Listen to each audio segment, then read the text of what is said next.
just jump straight in. All right, Jordan. So I appreciate you being on the show here, man. Like I said, I've been in the intro, I've been listening to you for a while. So really appreciate you taking the time to come on. We're going to kind of touch on a lot here today, some being, your personal story, and then just really how you rebranded everything and kind of transition that into some current events that are happening today. So Jordan, welcome to the show, man. Nate, long time coming. Glad to be here. Excited to get to the things that we're going to be talking about today. Let's do it. We could go on forever. So this will be first of many conversations, I assume, but we're going to touch on some high level things today. So first question I always like to ask my guests is really, how did you become conscious? And what I mean by that is, at what point in your life could you really look back and say, hey, this is how this moment, this time period of my life really transitioned and really helped me become who I am today? Could be a lot of different things, but for myself, just to use an example, I know that really for me, it was when I realized that, hey, the $13 that I was making an hour, that wasn't Right. a lot of money. That was really the turning point for me. And that opened up, the wormhole into everything personal development and all that. Yes. So would love to know that for you. So I'll give you the two inflection points here. The one entrepreneurial inflection point and two, the political inflection point, so to say, what's going and current affairs inflection point. Because I used to be very out of tune. Like I didn't want to be up with current events. I would say people they get caught up they go with the flow. They're caught up in the current of life, current events, current affairs, and they just end up going where the stream takes them. And I thought that, going with that flow wasn't a good thing, but I think it is a really good thing to stay up with current events. And I can get to that a little bit later, but regarding consciousness, I mean, you could argue that, I'm not conscious 100% of the day, as all of us aren't. Sometimes, Right. our brains go on autopilot, and I'm still, I don't want to talk about being conscious as like, I'm so awake, I'm so aware. Look at me, look at my Yeah. self-awareness, Yeah. so, just, yeah, I'm not like holier than thou when I say this, but, I guess, just a little inflection point here in my entrepreneurial, growth. Cause for people who don't know, I mean, that's really how I got my start in the entrepreneurial world and, building businesses and really, I guess, being in the self-help world. That's how I grew my audience originally. And yes, it was very similar to yours, working at a restaurant in high school from 16 to 18 and a half years old. And I was a good employee, very good, did things I wasn't asked to do, like clean the drains unsolicited, right? And I Yep. would clean piss off the bathroom floors. And, I'd probably make between 10 and 50, with tips factored in, it was between 10 and $15 an hour, which for high school, It's not superb. bad. Yeah. That's pretty good. Yeah. So I was thrilled with that at the time, but I got out of there after 2.5 years. I got promoted to server, crashed and burned at that. Just didn't have the social skills yet. The social maturity really didn't Mm. have didn't have the sauce there. Didn't. And crashed and burned. And but overall, good experience. But I did get out of there, and I said never again. Never will I work for anyone ever again. A number of reasons behind that. I guess part of it is some of my narcissistic traits, being hypersensitive to any perceived slight, including the condescension in someone telling you what to do. I just, Right. I couldn't handle it. My fragile ego really couldn't handle it. So, which I guess it might be typical for a lot of guys. But I knew right then I wasn't going to work for anyone ever again. I made that promise to myself, and yeah, so that's and a number and a chain of events followed that got me to where I am today. And yes, so uh, that's the inflection point, the becoming conscious in the entrepreneurial sense. But politics, I really didn't. I grew up listening to Mark Levin and Michael Savage in the car with my dad from a very, very young age, like since the beginning. Mm. And that and classic rock. And Oh yeah. what a great upbringing that was. What a great, seriously. And Yeah. now all I listen to today is classic rock and Mark Levin and other similar shows like that. So but at the time, as a kid, I really didn't appreciate neither the music uh, nor the talk radio. Didn't I really I didn't really absorb it, I don't think, too well, and I didn't like it. I didn't care. I was just I It's didn't kind of right want to over your be. head a little bit. Yeah, yeah, I didn't want, and I didn't want to be like my dad. Mm, I didn't want to be. I thought he was like pessimistic, okay. and I thought that his worldview uh i- that came from, all of this knowledge that he Mm, was acquiring all day every day listening to talk radio was contributing to that, but it wasn't so much pessimistic as realistic. that's interesting. That's a good Yes, realization. yes, and but anyway, all went over my head. Really didn't appreciate the talk radio back in the day, but it really took until June of 2020 that with everything that happened with Black Lives Matter, that Mm, really woke me up. I was like, something's a little off here, and that started a journey of self-discovery, not mm, self-discovery, but discovery, yeah. and and obsession with learning about all current affairs and really history as well. Yeah, which I think, and I know me and you kind of relate in that regard, in sense of we're fans of Robert Greene. We both look to history for Yes. examples of things, which I'm going to get into in a second because I'm super jealous you've talked to Robert. But I got his book right behind me here. But Oh, I see it. Yep, that's my favorite book. yeah, why I just listened to your episode this morning, and it's one of my favorites as well. But I think that's an interesting realization for, especially for people our age, to kind of really, I think a lot of us are just conditioned to, oh, I don't really want to get involved in everything that's we see on the news and that we hear our parents talking about, just because you don't want to be the same as them. You want to be a little bit different. But I think when people our age, and especially guys and conservatives, really, which again we'll get into, but can have that realization of, this stuff matters and I need to be up to date on It does. what is happening. Because if you're not only are you going to look at the state of our country and the state of the world and just be in complete shock, but our voice actually has more of an impact than we might realize, especially on the conservative side. Yeah, especially on the conservative side. I mean, the people it's the people that brag about being part of the silent majority, like, screw that, man. You're a coward if you're a part of the silent majority. If you are not sharing, tweeting, posting, commenting, attending events as an extension. Uh, yeah, if you're a part of the silent majority, you're a coward. Mm. It's just plain and simple. And people, my best friend actually questioned me with the rebrand, and he called it he called it a political obsession that I had. I sent him something on cultural Marxism, and by the way, this is, for the record, a Trump voter, so like myself. And so, yeah, I sent him something on cultural Marxism. He's like, oh, the things you sent me, Jordan, they're very insightful, very educational, informative. But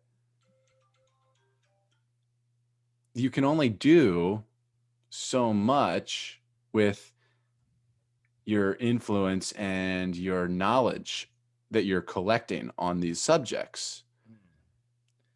And I Was he worry. almost questioning your ability to make an impact, just given your position? And like, really, does he saying, hey, like, you're not a politician? Or I guess, what is his angle on I'll that? tell you what he doesn't see. I'll tell you exactly what he doesn't see in a second. But then he also uh, condescendingly said, I worry about your mental health as well, Wow. with realizing these things about the world. So essentially saying, ignorance is bliss, Jordan. You'd be better off ignorant because you can't handle the truth. So Wow. I was like, okay, but I really commented on the his nihilistic view of what can you do with this knowledge. Your influence only extends so far, and that is the problem. That is exactly what leftists want us to think. We're playing right into their hands there. That is why so many people on the conservative side are silent. And it is the weapon of political correctness, the leftist weapon of political correctness getting to them. And the whole reason for my platform now is to combat that weapon, that leftist weapon that is political correctness, that is used to silence conservatives like myself, like you, like our friends. And if I can encourage, inspire one other person to use their voice, to tweet, to comment, to share on their story, if I can inspire someone to be a little bit more bold, one person, then that creates the ripple effect that we need to create. I'm just playing. Look, I have several thousand listeners. I'm not like, I don't have 200,000 listeners per episode, but I have several thousand per episode, and you Yeah. know, it doesn't that's not huge, but I'm just playing my small part, man. Yeah. It takes all of us. It adds the F up to a point where there is a tipping point. We Yeah. need all of these. All these voices matter. We need every bit. And the reason that we are getting steamrolled culturally by leftists, by cultural Marxists, these Marxists, is because we're silent. Mm. You're playing right into their cards, and you're not going to have a country if you stay silent. So I'm just playing my small role. Yeah, that's a very good point, and I think your friend greatly underestimates, number one, the reach that you and influence that you do have, but two, that, like you said, that collective effort of, hey, if I can get one more person to really just take a second look or at the situation that they may have perceived one way, that could spark a chain of events that leads to something big. I mean, you never know, but yeah. So he's missing that. He's missing the ripple effect and the great impact of playing your small role, everyone playing their small role.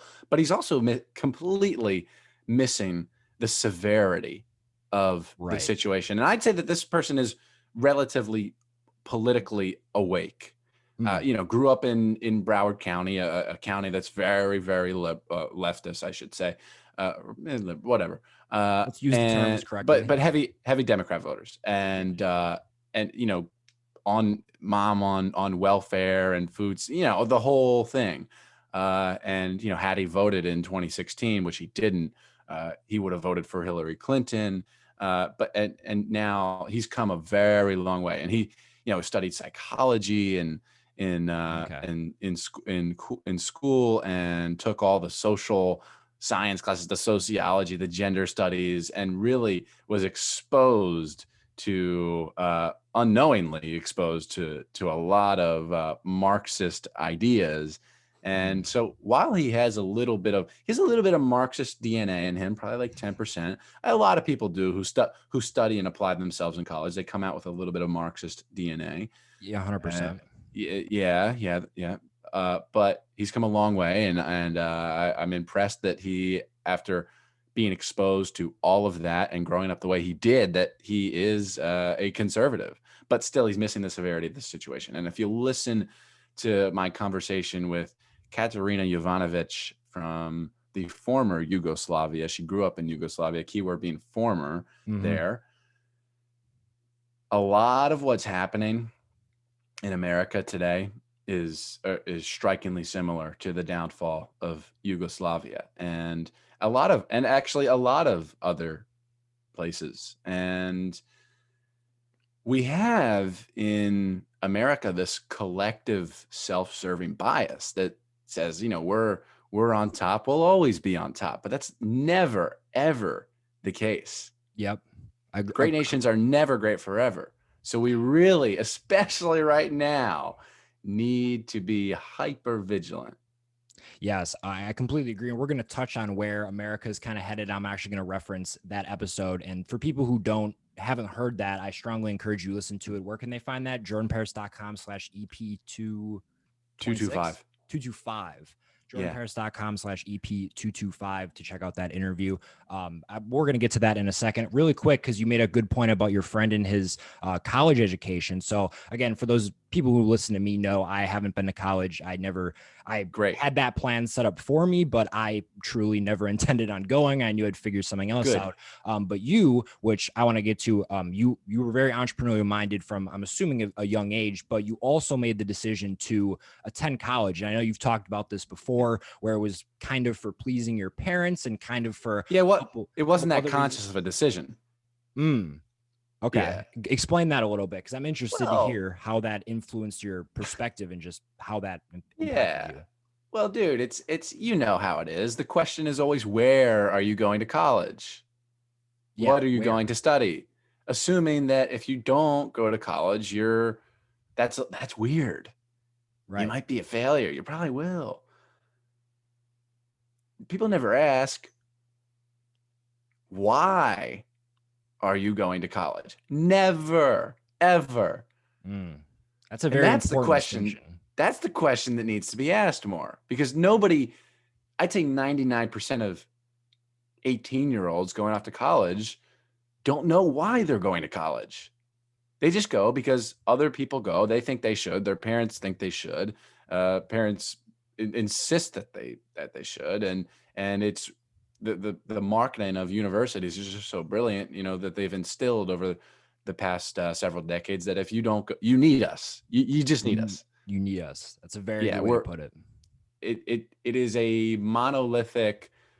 You have one option coming out of high school if you want to actually do things in the world. And that's just not true. If you want to, just the cliche, like if you want to be a doctor, lawyer, nurse, whatever, engineer, then yes, you go to college. Of course. But just about everything else, it sets you back. The Very. student loan debt is up to $1.71 trillion.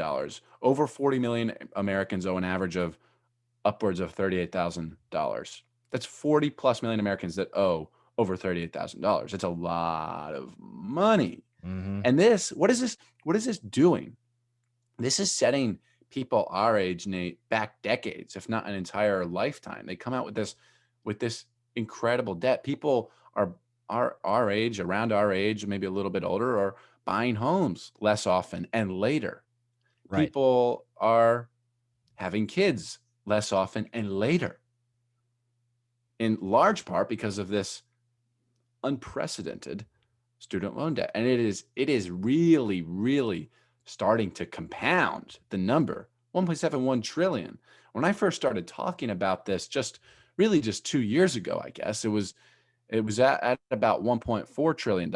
I was looking, I think, and don't quote me on this, but I was just reading in a book the other day that wasn't as current. And in 2006, it was like 600 billion or something, but it was around that. Like, it's really skyrocketing, and it's very scary. So, Mm-hmm.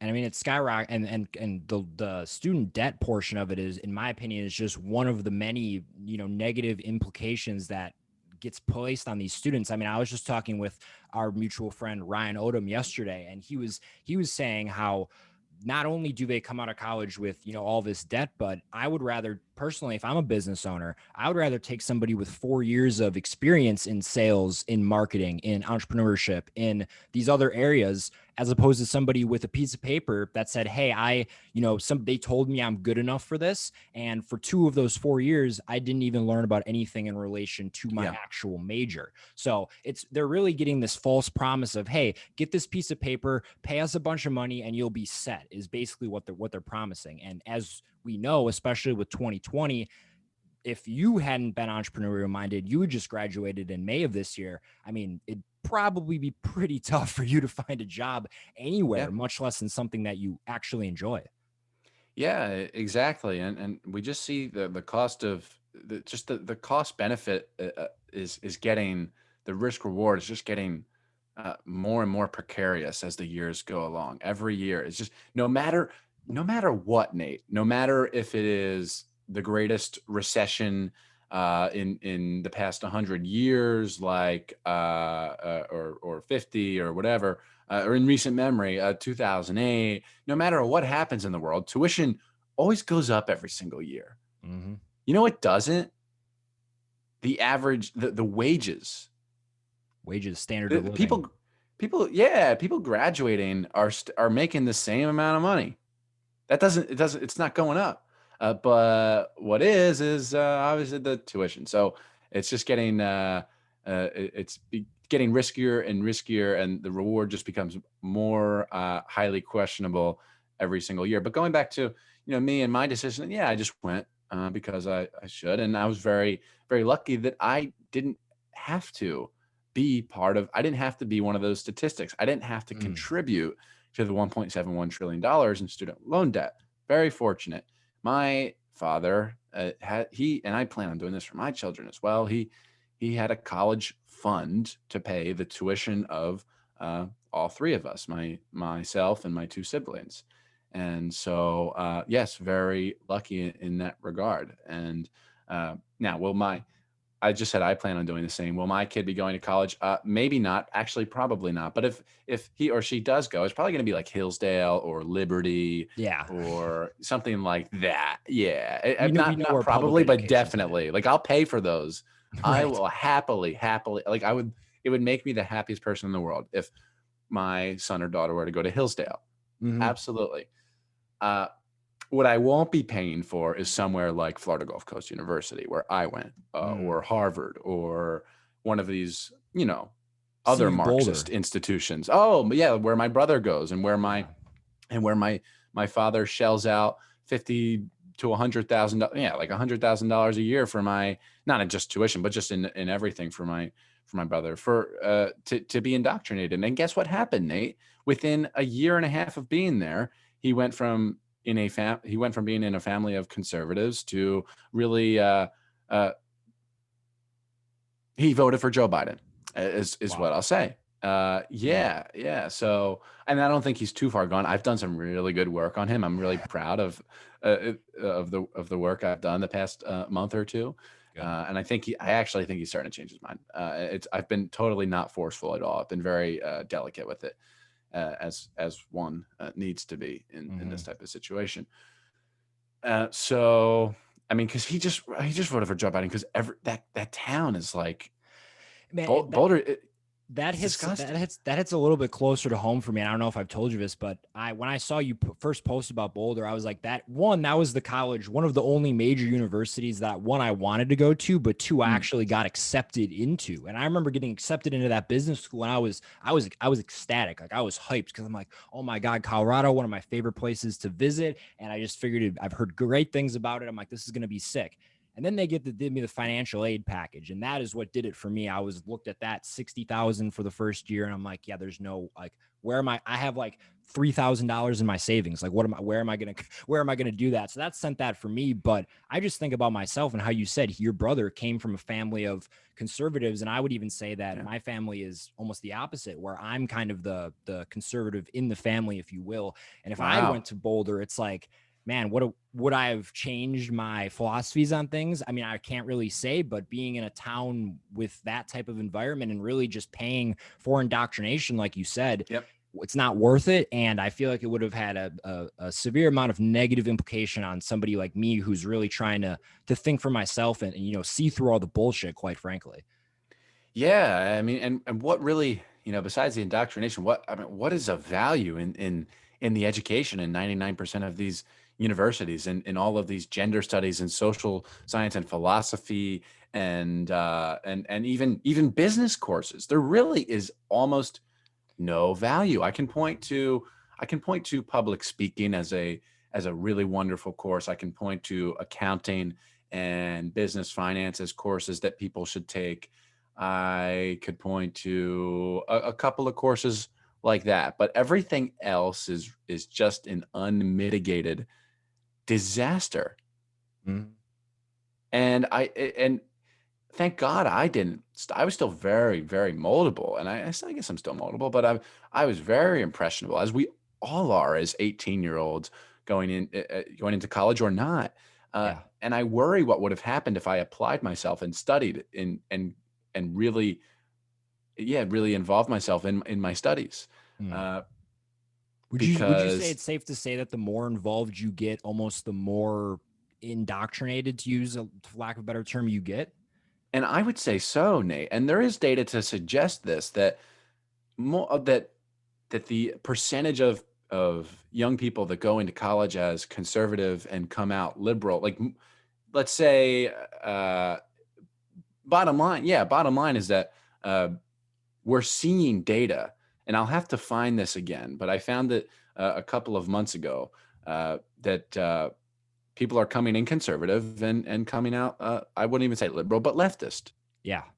Let's use correct terminology here because, I think you've mentioned before, the term liberal is now just used completely incorrectly. And I mean, the Yeah. true definition of a liberal, really, I'll even say some of the things more on the environmental side and some things like that, I do happen to agree with some of those policies. But Yep. now the term liberal is, one, completely misused, and two, the people who are called liberals, like you said, are leftists, not liberals. Let's make sure I identify them correctly here.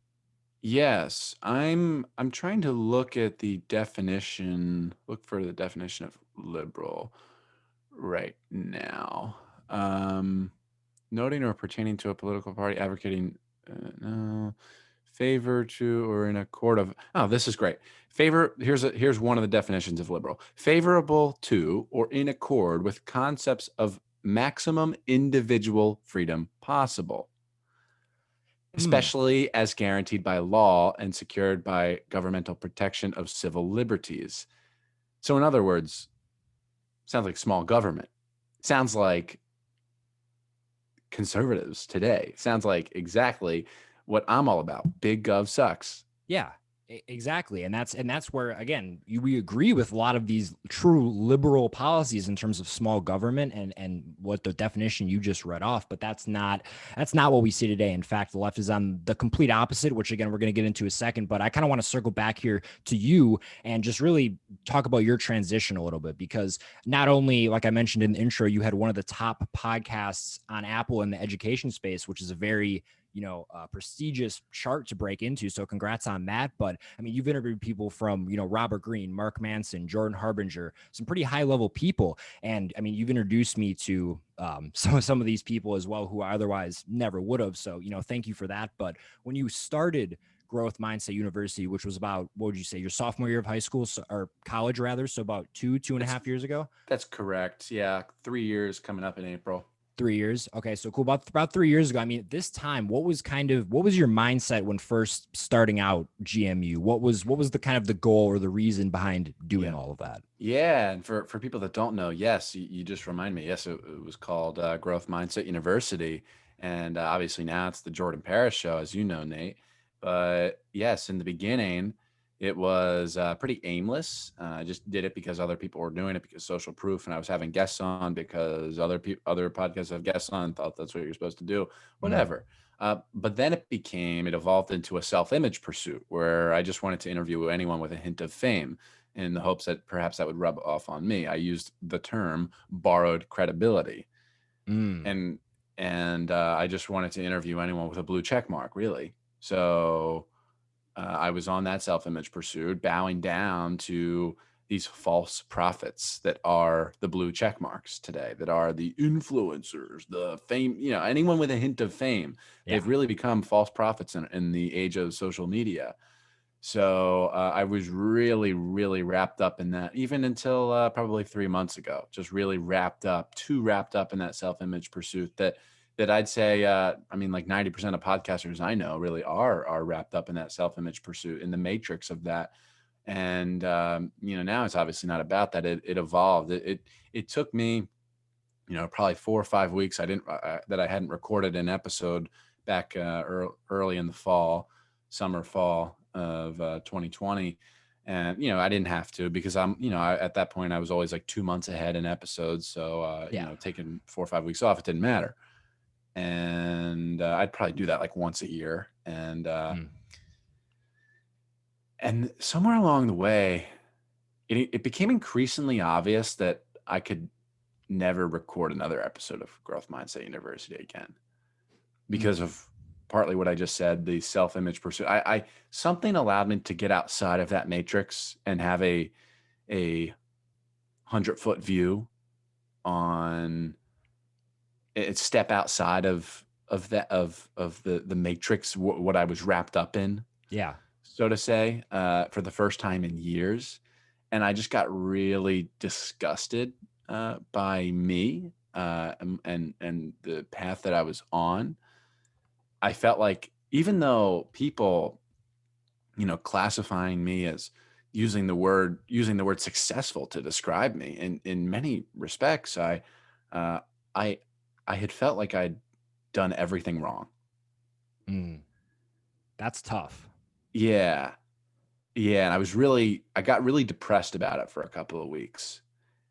And then I was really and I was adamant that I couldn't change the name Growth Mindset University. I've gone so far. I've made it's received great brand name recognition. Oh yeah. And yeah, Yeah. and so much brand equity that has been built up. And then it just clicked that I have to.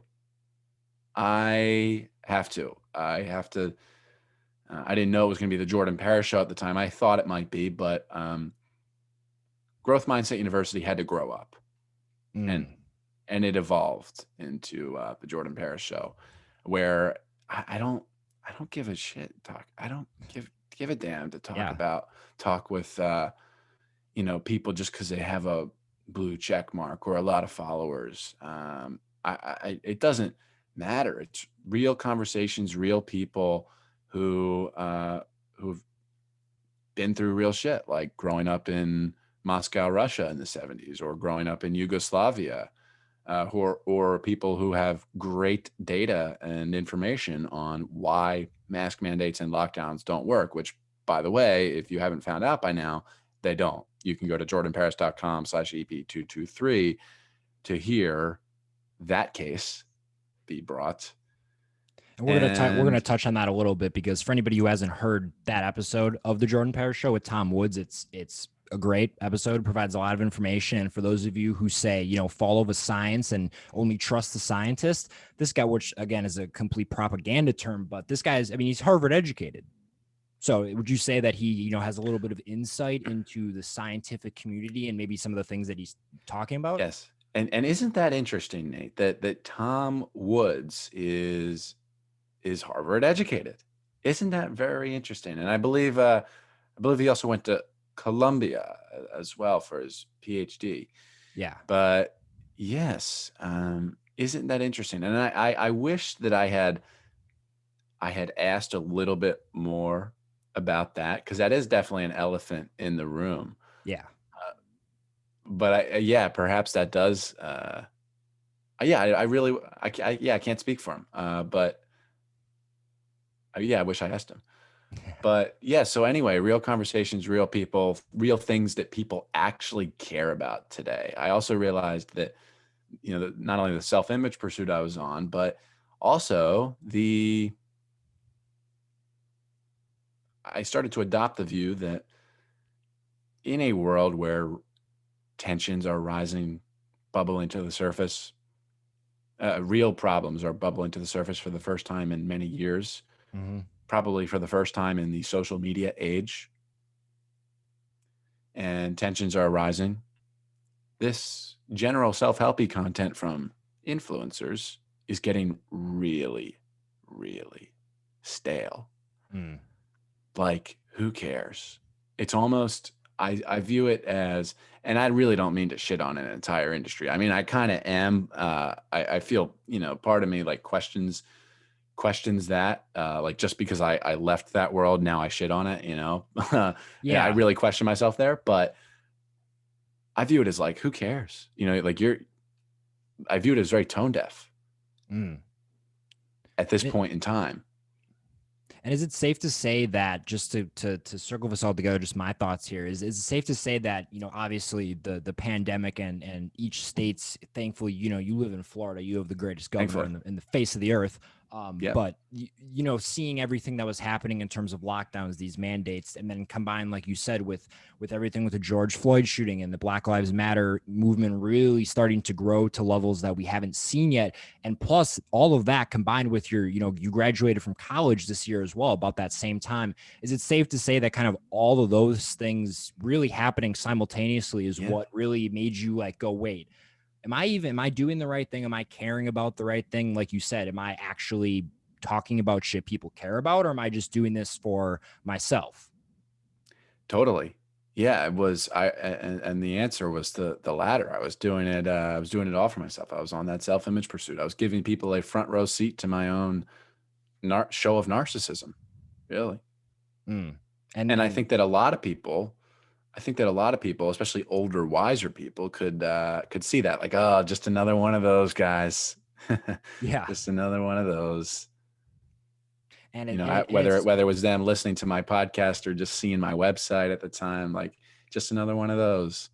and it's tough because especially for new podcasters starting out, and I mean you had yours about, like you said, about 3 years ago when podcasting wasn't nearly as big as it is today, but really that differentiator, being able to really stand out amongst people and have, I mean, obviously you're going to have haters and people who say negative things about you, but really trying to limit that, oh, he's just another one of them, is really what my goal is. And now I know that's one of yours as well. And I think for anybody just kind of starting out in the journey, it's really, that's what some of you should look at in terms of not how do I be like everybody else, how do I differentiate from everybody else, because nobody remembers.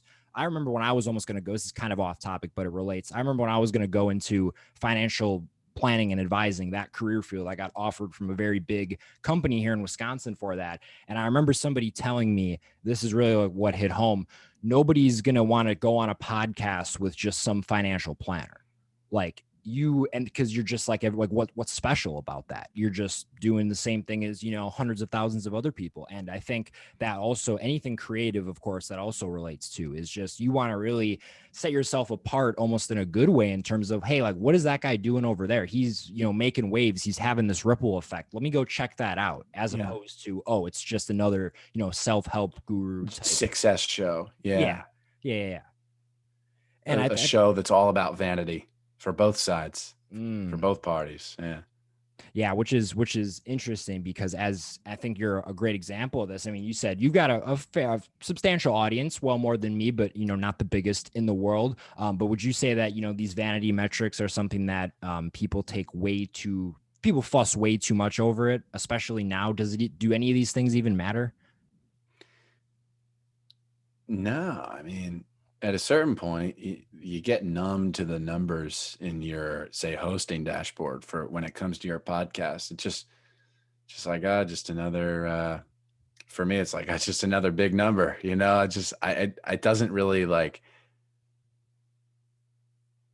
I just look at the number and I see the word many, Mm, like it just doesn't really, I don't know. I guess I'm being conceited here a little bit, but yeah, and social media, um, I mean, in a way it does matter, especially when it comes to social media. I mean, it can be, especially I feel like with the things that I'm talking about and in the mission that I have in combating the weapon that is political correctness.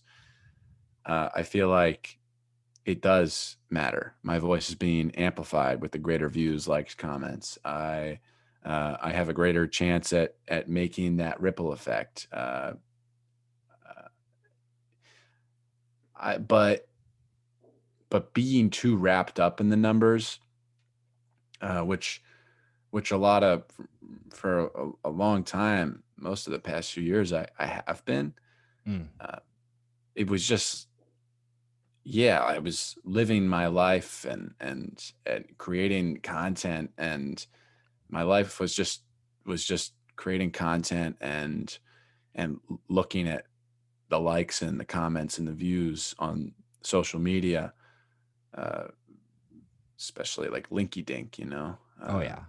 yeah, yeah, And I think I and think there's a really fine line between. I think you made a good point, of it actually, because I was hoping you'd answer like that, where views and especially when you have a mission like we do in terms of getting in terms of getting information from people like yourself who have this more knowledge than people to typical person our age, and really transitioning that along. But for you, it's combating political correctness. And I think you made a good point that it does matter because you are trying to make an impact. You are trying to reach more people. But at the same time, there's a way to still have it matter, but not be obsessed over it. Because when you become yeah, obsessed over it, that's when things start to take a turn for the worst. I agree. There's a balance there. It matters and it means something, but you shouldn't obsess over it. And when you do, like a lot of people our age do, whether it's a girl on Instagram or you and I on LinkedIn, You're right.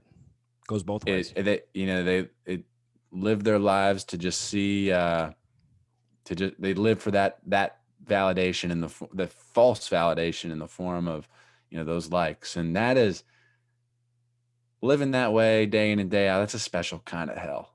It is. Yeah. It is. And I think a lot of people our age are slowly starting to realize that with, people like ourselves kind of speaking openly about it, but also just in 2020 talk about something else that's, really taken hold. The documentary, I'm sure you're familiar, of A Social Dilemma, really opened a lot of people's eyes to just a lot of things that they didn't know about, really the behind the scenes of a lot of these social media platforms. And I was actually just listening to Tristan's interview with Joe Mhm. Rogan, which, for anybody who hasn't checked that out, again, super super valuable information in there. But he just kind of talks about really, they're all these platforms are competing for our attention. Their goal is to make us stay on them as long as possible, and they'll do really anything to accomplish that, because Yeah. that's really their selling point. It's not as Yeah. much about what we're actually doing and the things that we're liking, and the ads play a part of it. But when you can keep somebody on the platform for a long time, that is the true selling point, and there's no better way to do that than through fear. Yeah, that captures a lot of attention. Yeah, that's something from my episode with a gentleman named Chase Hughes, who you might be familiar with just from him appearing on my show a number of times over the past few years. Mm-hmm. The foremost expert on human behavior that I know in my life, a great behavioral investigator, and but yeah, that's he would agree with you there. Yeah, which is, and I want to, Chase, I would love to get Chase on this show one day, because we also share that same passion in terms of human behavior and just really understanding why people do the things that they do. I know that's my kind of fascination for it. And I also turn that in on myself in terms of, hey, like, why did I make this decision? Why do I act this certain way around certain people? Like, I don't know. I'm really kind of dive into myself a lot in that regard. But I want to take this back a little bit, because in the beginning of the show, we were talking about what it's like really being a conservative in 2020, especially being a young conservative. Because I mean, I live in Wisconsin. It's a pretty, somehow it swung blue, but it's a fairly red state. You Well, I mean, not actually though. Oh, I mean, yeah, like Yeah. official. I don't want to get this banned Right. or deplatformed, but Oh officially yeah, it yeah, turned yeah, blue. yeah, yeah. But I mean, We should with the new guidelines. We shouldn't talk about right, right, right. that. I don't want but to. people know what we'd want to talk about. What we would say. But Anybody anyhow, who lives in Wisconsin knows that outside of two counties in the entire state, it is just the, as Trump calls it, the great red wave is really here. But that's a story for another day. Um, Back in 2016, I remember, again, still living in Wisconsin, I openly supported Trump, and I was about 15, maybe about to turn 16 years old at this time. Couldn't even vote, but I wanted to be active. I knew this was a big election.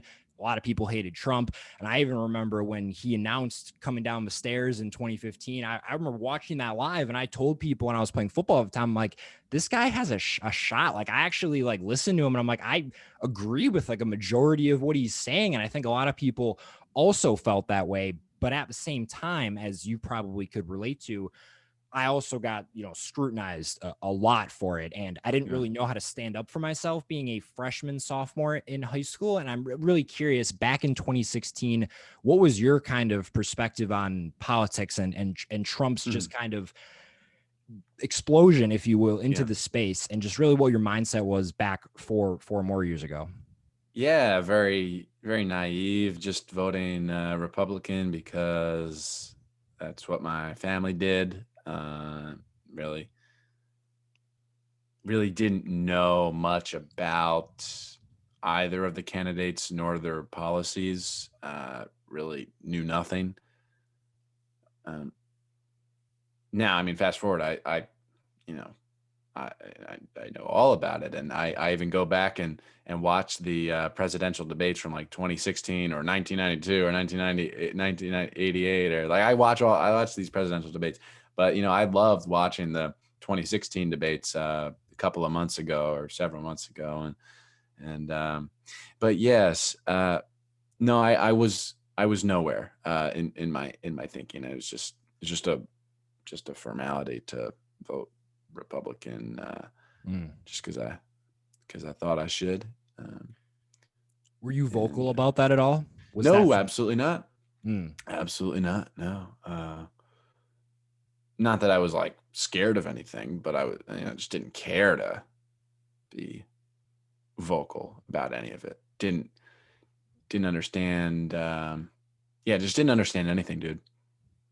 Which I think is interesting because I'm just going to use an example of myself. And the high school I went to, people know it was it's a bubble. It's a giant bubble. Where I'm from is a giant bubble. And I remember maybe again, this is like late 2015, early 2016. Maybe I had posted an Instagram story if they even had that back then. But I had just kind of said something about Trump or how I support something that he said or whatnot. And I remember like me and my cousin shared very similar opinions on this whole thing. And I just remember, keep in mind, I'm like a freshman, a 14, 15-year-old freshman in high school. And there's seniors who are grown ass men, 18-year-old men, just like basically, I mean, I'm not going to sound like a pussy here, but like for lack of a better term, bullying this just 15-year-old kid who maybe they saw me post something online about it and they're just coming down on me and like for everybody to see. And it's just like, dude, like I wasn't even as like hurt about it. It was just more like, what are you fucking doing? Like, do you even know what you're talking about? Or do you just really hate me, in my opinion, that much? And I mean, I feel like if anything, between 2016 and 2020, that's gotten way worse. And I'm interested to really hear, granted, neither of us are in like schooling anymore, but especially when you made the transition and you talked a little bit about your best friend and kind of how he reacted to that. But really, did you get a lot of negative feedback from people? Did you lose fucking 10,000 followers? Like what really happened and what was people's reaction to that transition for you? Yeah, my transition. I'll speak to my transition from female to male. Actually, I'm kidding. I actually this past weekend I decided to identify as Asian. I'm sorry. I Yes, didn't yes, address that properly before the yes. show. But yes, in on the real, yes, when I came out as openly conservative, only in June of 2000. Oh no, it wasn't even June. It was July of 2020 when it took me. I knew something was off right away with the black square thing, but I couldn't like. I wasn't. I wasn't. I wasn't. I didn't. I couldn't put my finger on it. Like I and then I posted something on Twitter, said I can't wait until people get, and this was like probably the 1st of July, like probably like July 1st or like the last day of June. I can't wait until people get tired of cancel culture and the quote unquote woke mob. And I posted that at night. It, got a little bit of traction, not a ton, because, that's just not where I have my following on, I don't have it on the tweet skis. And, and so I went to bed and I woke up and it kind of went viral because somebody named Zuby.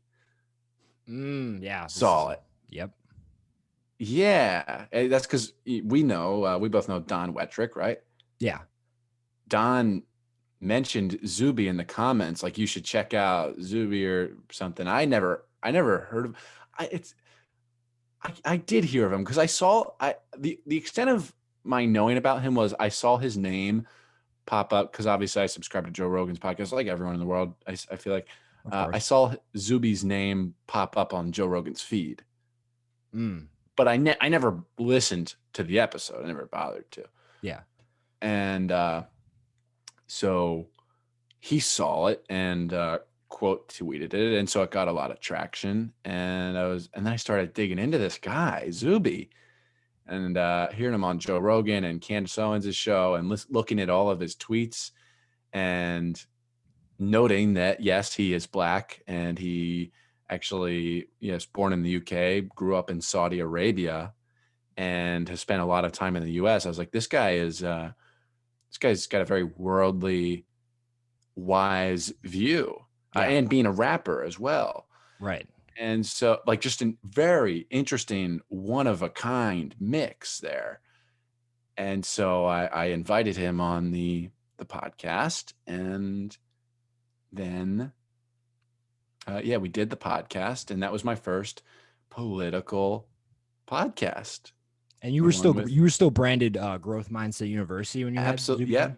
Yeah, it was Growth Mindset University. And so the fit was questionable because we talked about Black Lives Matter Right. and how, people say like, oh, so what? The founder admitted that she's a trained Marxist. Well, no, that's not the, like, whatever, I don't put much weight into words. It's just that the movement is inherently a Marxist cultural revolution, Exactly. everything about it.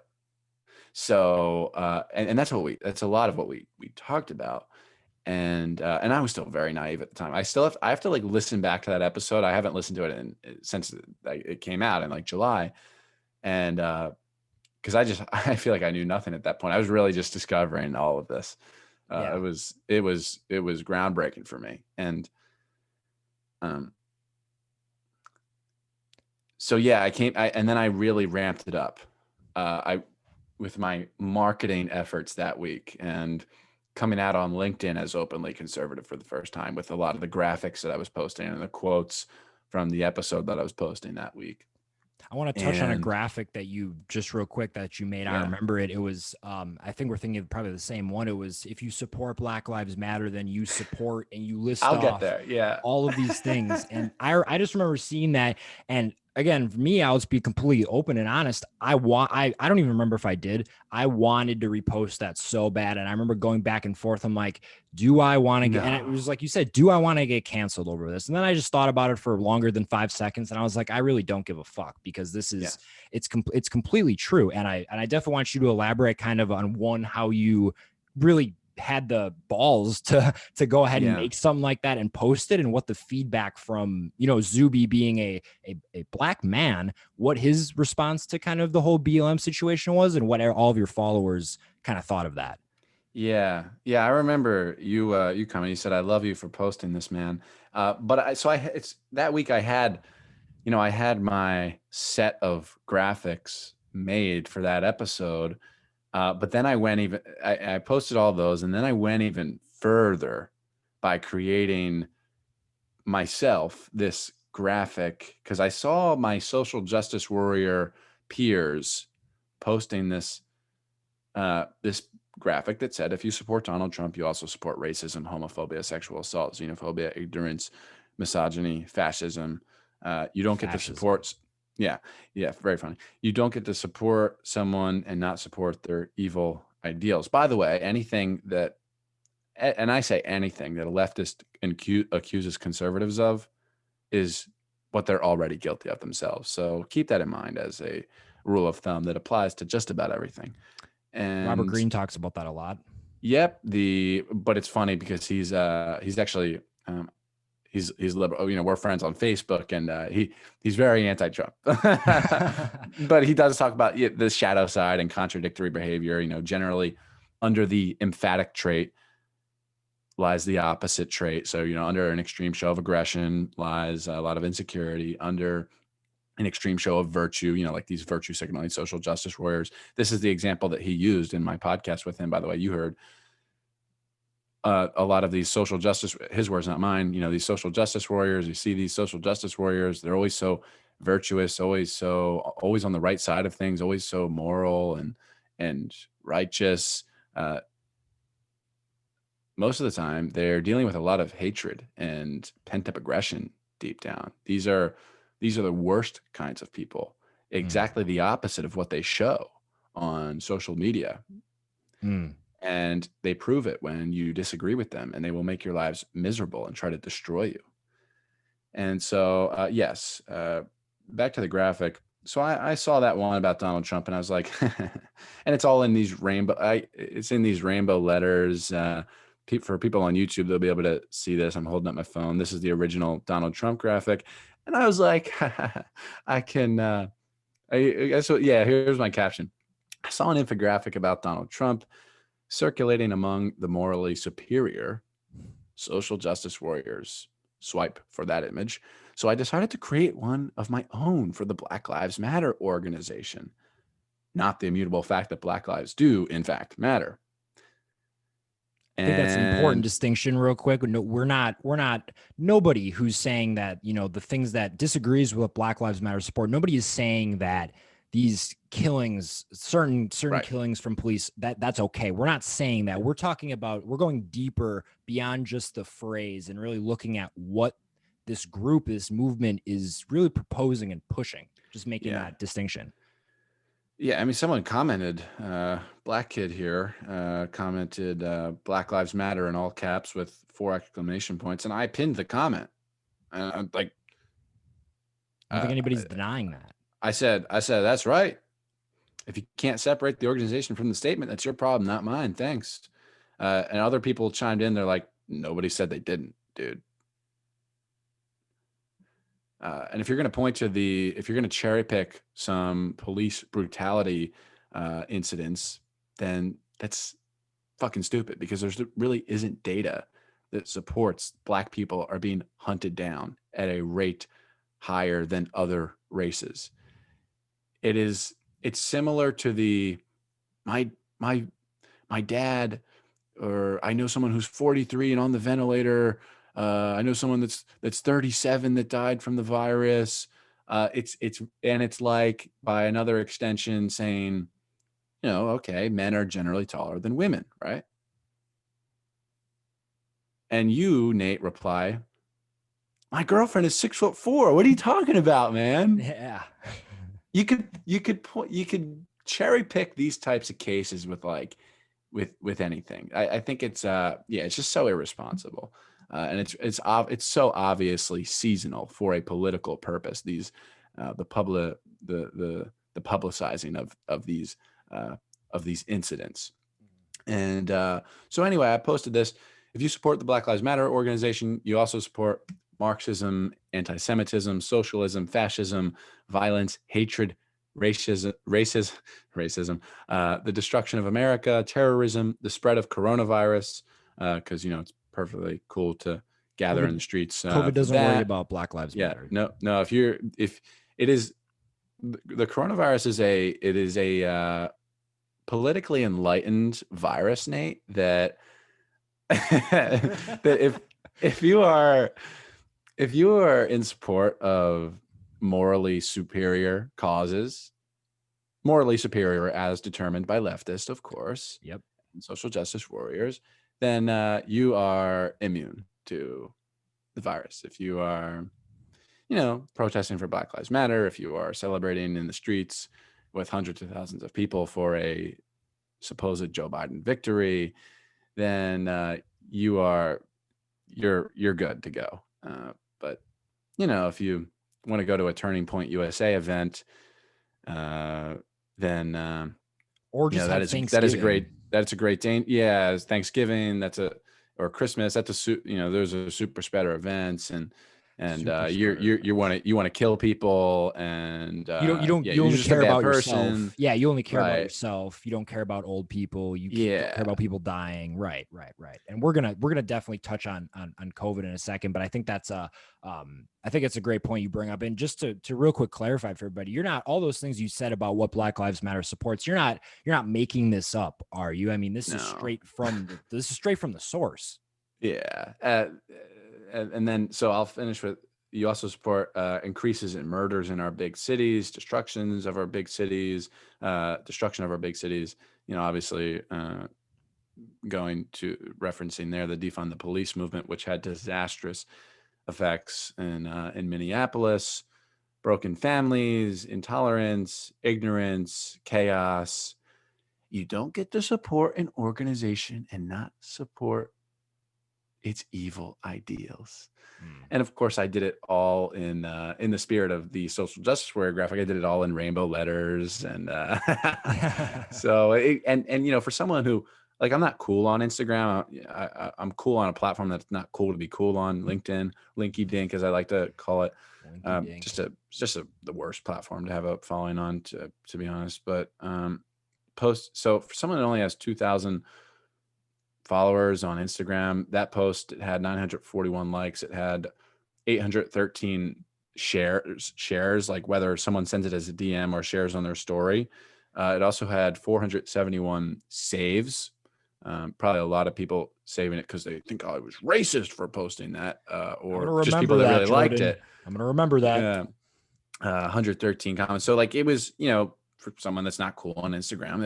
It's been my most popular post. Now I haven't even followed up with another one since then. I've gone back to uh, the clout type posts that, just making myself like look cool. Like a lot of kids our age, they post things for clout. And so I went back to that, but I'm making amends. I'm really committing to posting more of these types of messages on Instagram, and because I did lose out of the 2000. So this is a lot to lose. I lost over 100 followers there.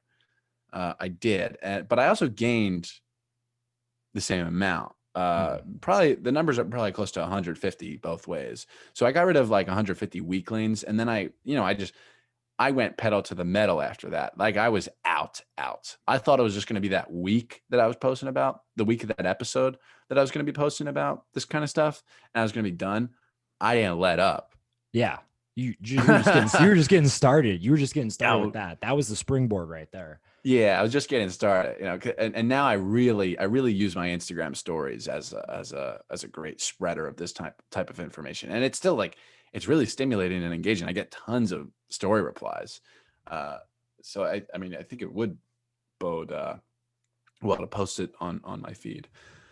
But on LinkedIn, the consequences were more severe because I have now I have 48,000 there, and I did kind of stop posting. I did stop being political after that week on LinkedIn.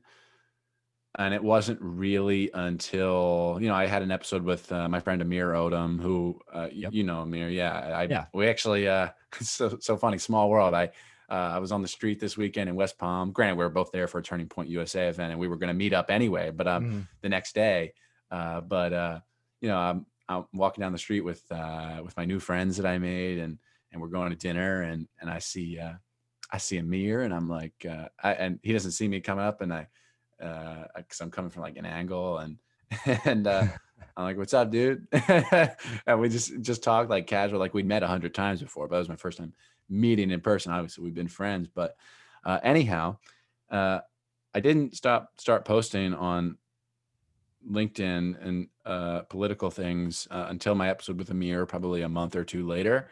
And that was only a couple of posts. And then I stopped really until November, when I pivoted, maybe end of October, November. I don't even know when I pivoted my podcast to talking about these types of things. And now I only post political messages there. And so I started doing that at about 48,200 followers on LinkedIn.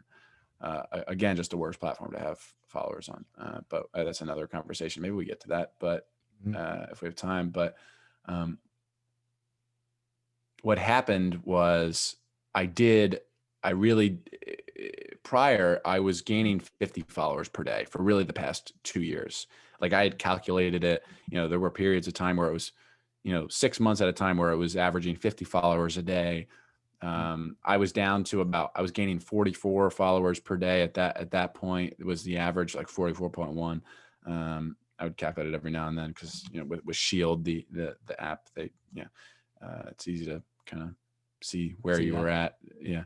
And so it was consistent every single day. And there were never days that I lost followers. Never. Never really days that I gained 1,000 followers ever either. Not even 500. Like it was always just really consistent. Pretty consistent. Yeah. Yeah. What happened now? What was the fallout of really that week after Amir where you kind of went into that more heavily? Well, I mean, like I said, I stopped posting after Amir on LinkedIn. And it wasn't until November when I pivoted my entire platform and messaging to talking about this type of stuff that I started to see the effects here. And I was at 48,200, and for weeks it would fluctuate between 48,200, and then it would go to 48,150 and 48,170, back down a little bit, and then it would cross 200 again and then back down, and it would just fluctuate at that 48,200, 48,150 number. And it has only been very recently. I got a lot of weaklings. I got a lot of intolerant weaklings out of the way. That's what that was, the weeding out of these intolerant weaklings. And now it is, totally. I really want it to happen more because it just helps my engagement rates, actually. Oh yeah. Yes. So now it's only recently that I've started to just start climbing a bit more, and now it's at 48,400, and I do tend to gain, not nearly as much, but I do gain a little bit on a regular basis, and so. Uh, but really, not. I don't care to grow on LinkedIn anymore. I honestly don't even want to. I'm really focused on other platforms right now. I don't say linky dink for no reason. It's just really a dinky little stupid little platform, but that's not ideal for the type of content that I'm posting. I mean, if I was still posting business content, self help content, I mean, great. Ooh, I saw great benefits from it. Yeah. And while I talk shit on the platform, I mean, it's important to note that every dollar I've ever made the past 3 years, you could trace it back to LinkedIn. Yeah. So I I think got a it lot of people grateful. do. Yeah. Yeah. Yeah. And I know for myself, I can not, I mean, on a dollars front, yes, but even from an opportunities perspective, it's like if you're in business and you're not really on LinkedIn, you're definitely missing out because there's something there. But I was going to touch on it at the end, but I'm interested to really hear like what kind of shifted your mindset on LinkedIn? Was it just your brand itself and where you feel it could fit in better on places like Parlor? And those who aren't familiar, it's an uncensored, really Yeah. supporting free speech social platform. But what I guess really what made you kind of change your opinion on LinkedIn in that regard? Yeah. I mean, part of it's my own doing in, building an audience of 48,000 plus people who want to see self-helpy business content. Right. So Nate, it would almost be beneficial for me to like delete my LinkedIn account and start Really? over. Really? Yeah, I wonder that. I really do. Because it just the audiences are like polar opposite. Like I lost a lot of people. Mhm. Probably a lot of people that I lost on my podcast too, but I more than replaced them like fivefold at least.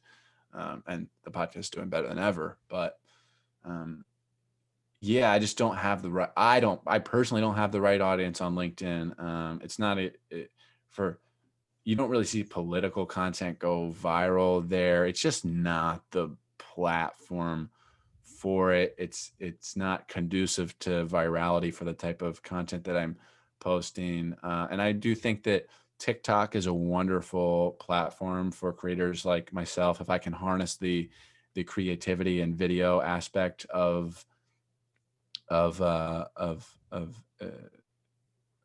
yeah, Of if I TikTok. can do that, yeah. Yeah.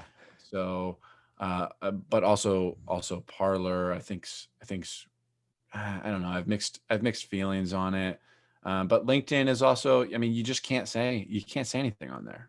You have to be really careful. I mean, I've heard horror stories of people even just citing CDC data and that shows the incredible survival rates, that shows how little of a risk COVID-19 really is for almost all populations, and people get banned for it. I can cite a gentleman named Craig Sawyer for that.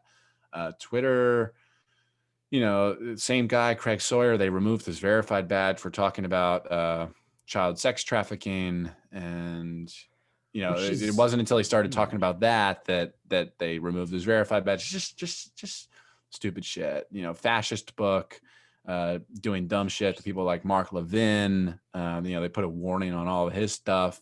You know, it it's just so like the claims are disputed when he just reads. I can't. If you listen to Mark Levin's show and you look at the warnings that Facebook gives him, you end up scratching your head. You're like, what the fuck? like why? Like why are there warnings on this? It's completely unwarranted.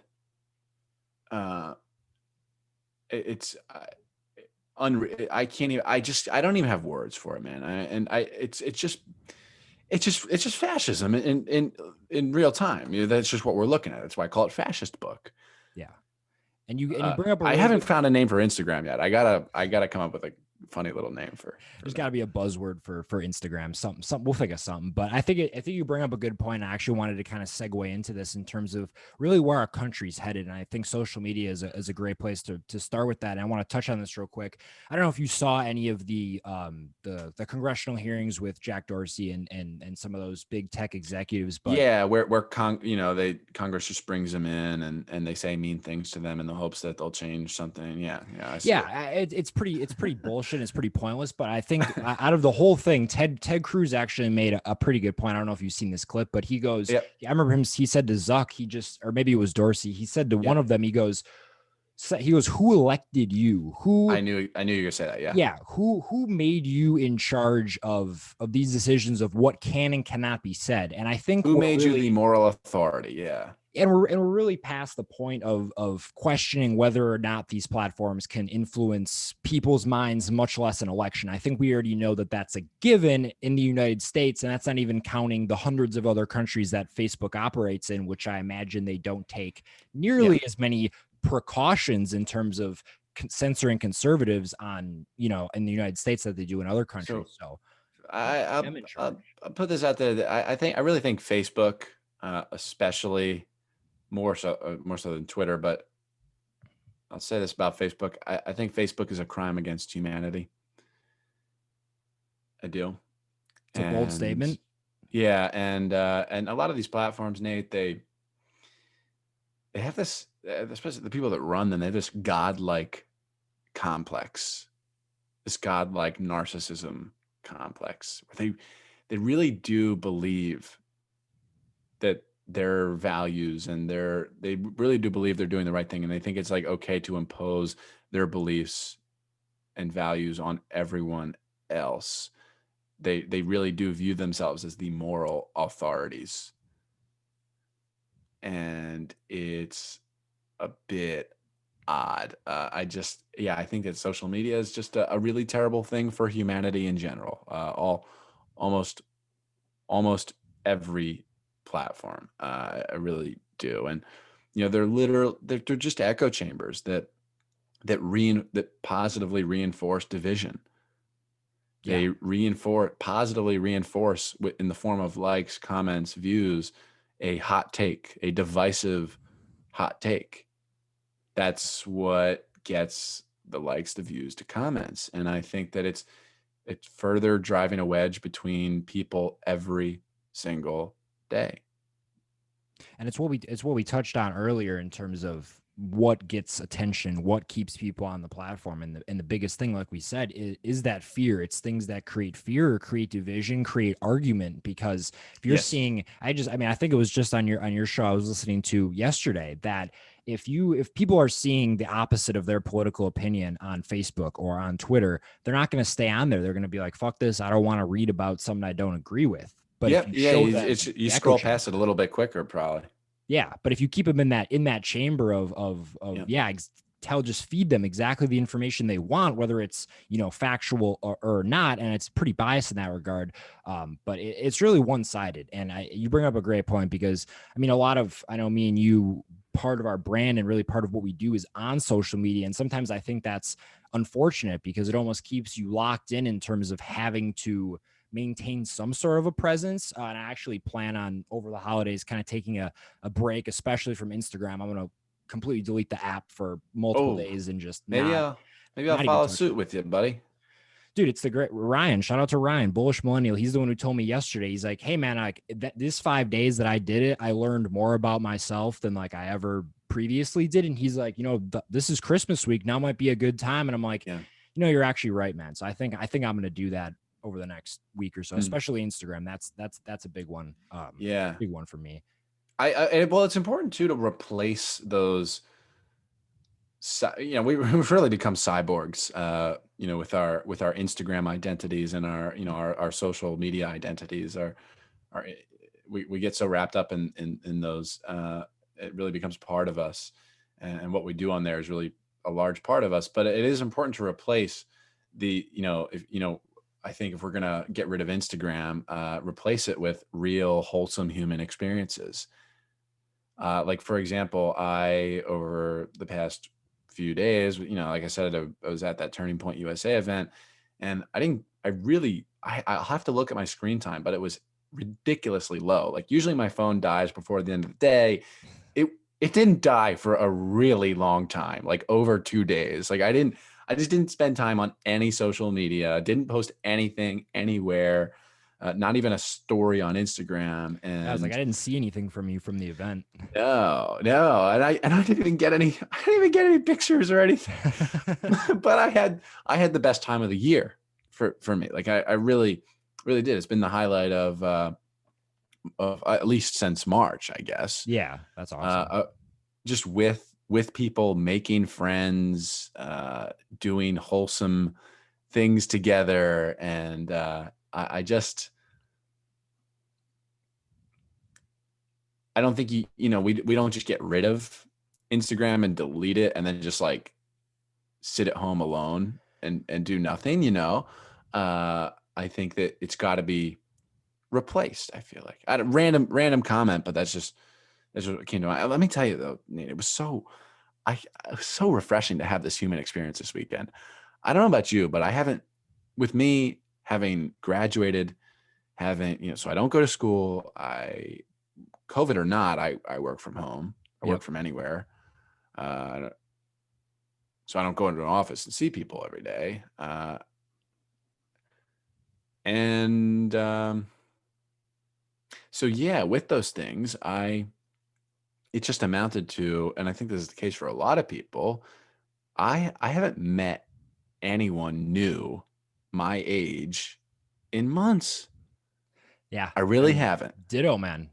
Maybe Same here. one or two, thanks to Tinder, I guess. But it was, and I get out of my car to go to the event for the first time in the parking garage, and I see this girl. We get on the elevator together, and she's like, "This is your first event," and she stuck by my side really the whole event, and we made a bunch of other friends too. We had a group, and I expressed to her on the first night. I was like, within probably an hour of meeting her, I was like, "This is just so nice, so refreshing to meet someone new my age, to be surrounded by all of these young people, to be Hmm. surrounded by fearless human beings that are it was I guess we took these communal events for granted, and I really appreciated it, and I don't plan on stopping. Yeah, I do. I'm definitely, I was going to ask you how and for those of you who don't know, Jordan, can you give them like a little 30-second rundown kind of what that event and really Turning Point USA is as a whole? I feel like my followers might appreciate that. Yeah, yeah. I mean, I'm not the expert on it. Like I said, it was my first event. But yeah, Turning Point USA is, I guess, it's an organization for young people, students, young professionals. It's a conservative organization, probably one of the biggest in the world. Like there's like PragerU and Turning Point USA. I mean, they're very different, but kind of similar. And yeah, Turning Point USA puts on an event every year called the Student Action Summit. Now it's mostly, college students, high school students, but also, yeah, young professionals as well. And there's adult tickets as well too. So, Yeah.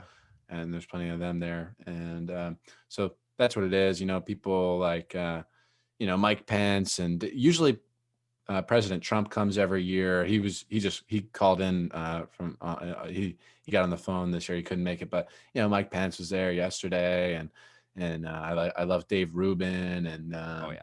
and Dinesh D'Souza, Tucker Carlson was there, Mike Lindell, which by the way he blew me away, the My Pillow guy. He Yeah. really He's gotten a, he talk about probably cancel had, culture. yeah, he probably had one of the best talks. Really?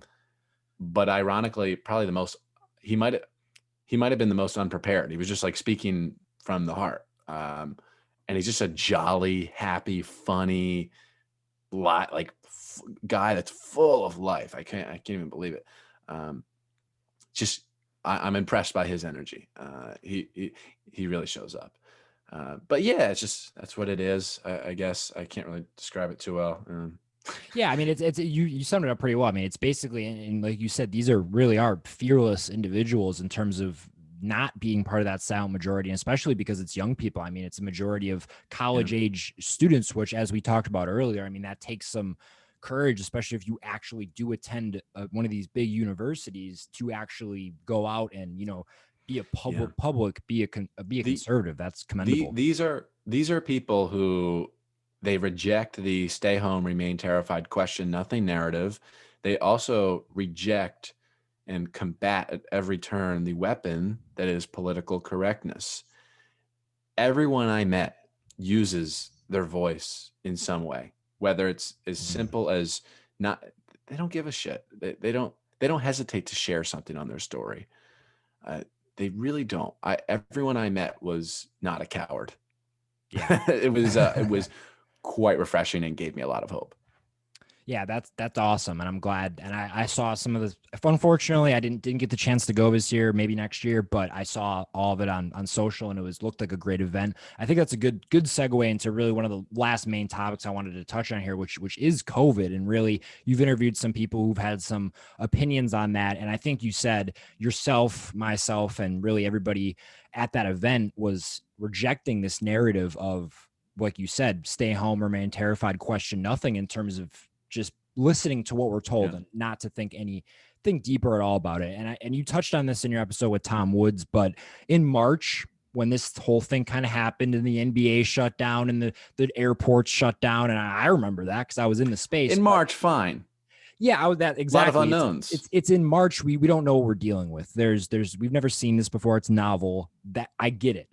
But now we're 10 months into this thing. I mean, how has your opinion changed from March till now on this Yeah. whole COVID thing? Yeah, in March, I took it relatively seriously. Yeah, I really stayed home. I did follow the rules very much. I even wore gloves in the grocery store in Whole I Foods. I I did. did as well. You Yeah, just didn't know.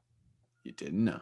And I was even I, I was driving. I was set to drive my parents, not my grandparents, up from Delray Beach, Florida, to New Jersey, because that's where they stay in the summer. Hmm. And they weren't going to take a plane this year, and it was June at the time, and I was still cautious and definitely relatively fearful of it, not for my own safety, but definitely for others. And I was, I remember being on the phone with my mom, and just we're talking about like the just preparing for the drive, and I was like, and we were all supposed to meet at the beach house that weekend, and not just my immediate family, but like uncles, cousins, right, and I was like telling my mom, everyone needs to quarantine for 7 days before. Like, I think that would be smart. I think that would be the responsible thing to do. Like I was really I was on like capo level, like back in Nazi Germany. Like I was almost like a capo at that point.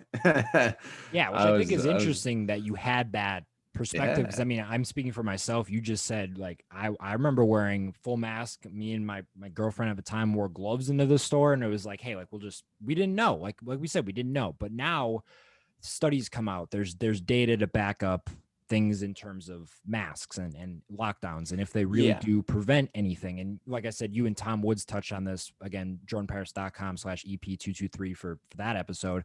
But like Tom says, it's really our society has just become filled with all these buzzwords and phrases that are just supposed to supposedly resonate with people. Yeah. But anybody who knows anything about the CCP and what China's going through, I mean, this is clear propaganda. And like I Yeah, said, propagandic slogans like "Follow the science," "Stay home, save lives." I mean, there was similar in my conversation with Dasha Pruitt, who grew up in Moscow, Russia. I mean, the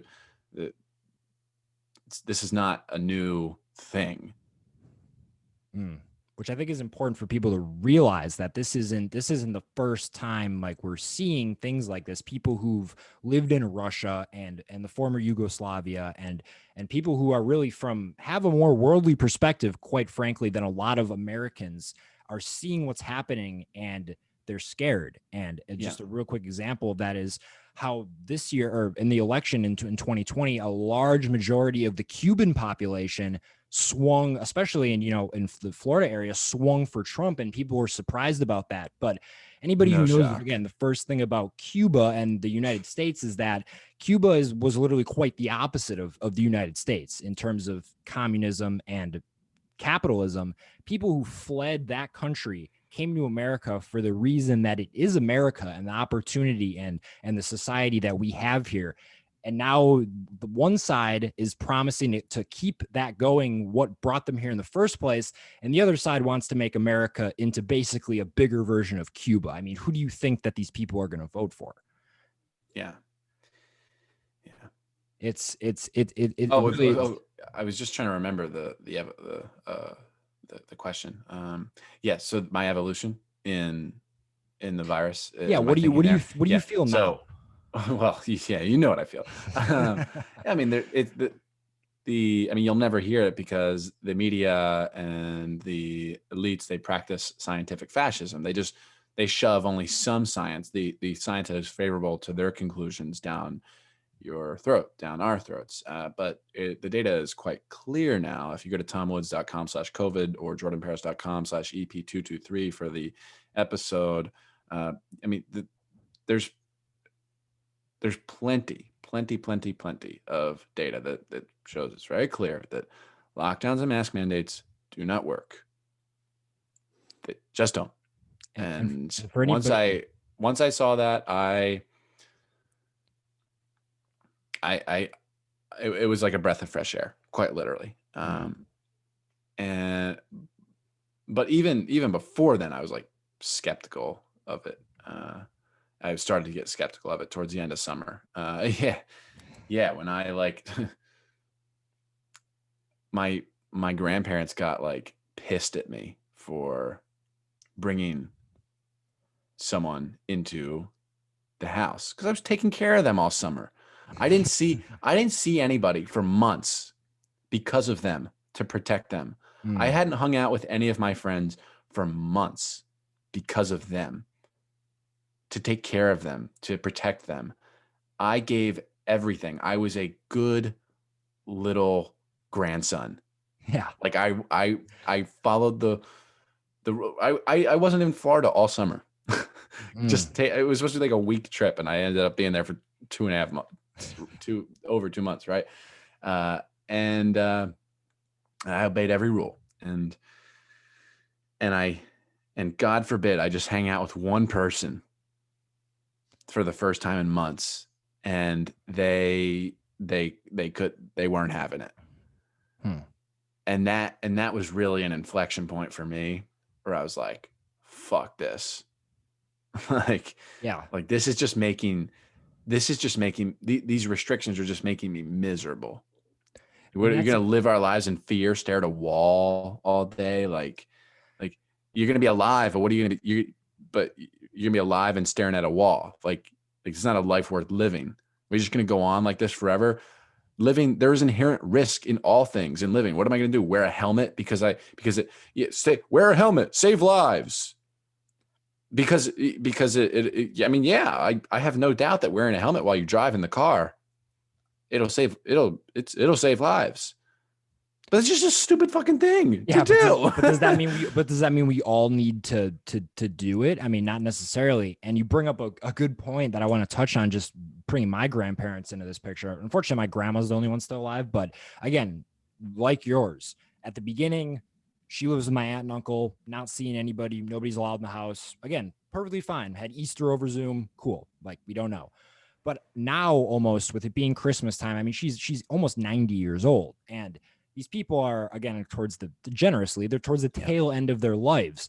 And I think a lot of them, and I'm not speaking for everybody, but a lot of them would almost rather take that chance of seeing their family, their sons and daughters, their grandchildren for maybe a handful more times that they have left, they would rather almost take that risk and again maintain distance. And if they want to wear a mask, that's fine. But in terms of not allowing people to do anything, Trump said it best. The solution cannot be worse than the problem itself. And that is exactly what has happened. And for yourself, not being able to see people. I mean, I saw a crazy stat, and granted, this isn't the United States, but like, I think it was something along the lines of, don't quote me on this, but all of the suicides in like the amount of suicides that happened in the last month in Japan accounted for like all of 2019 and half of 2018 or something like that. Like, that's staggering right there.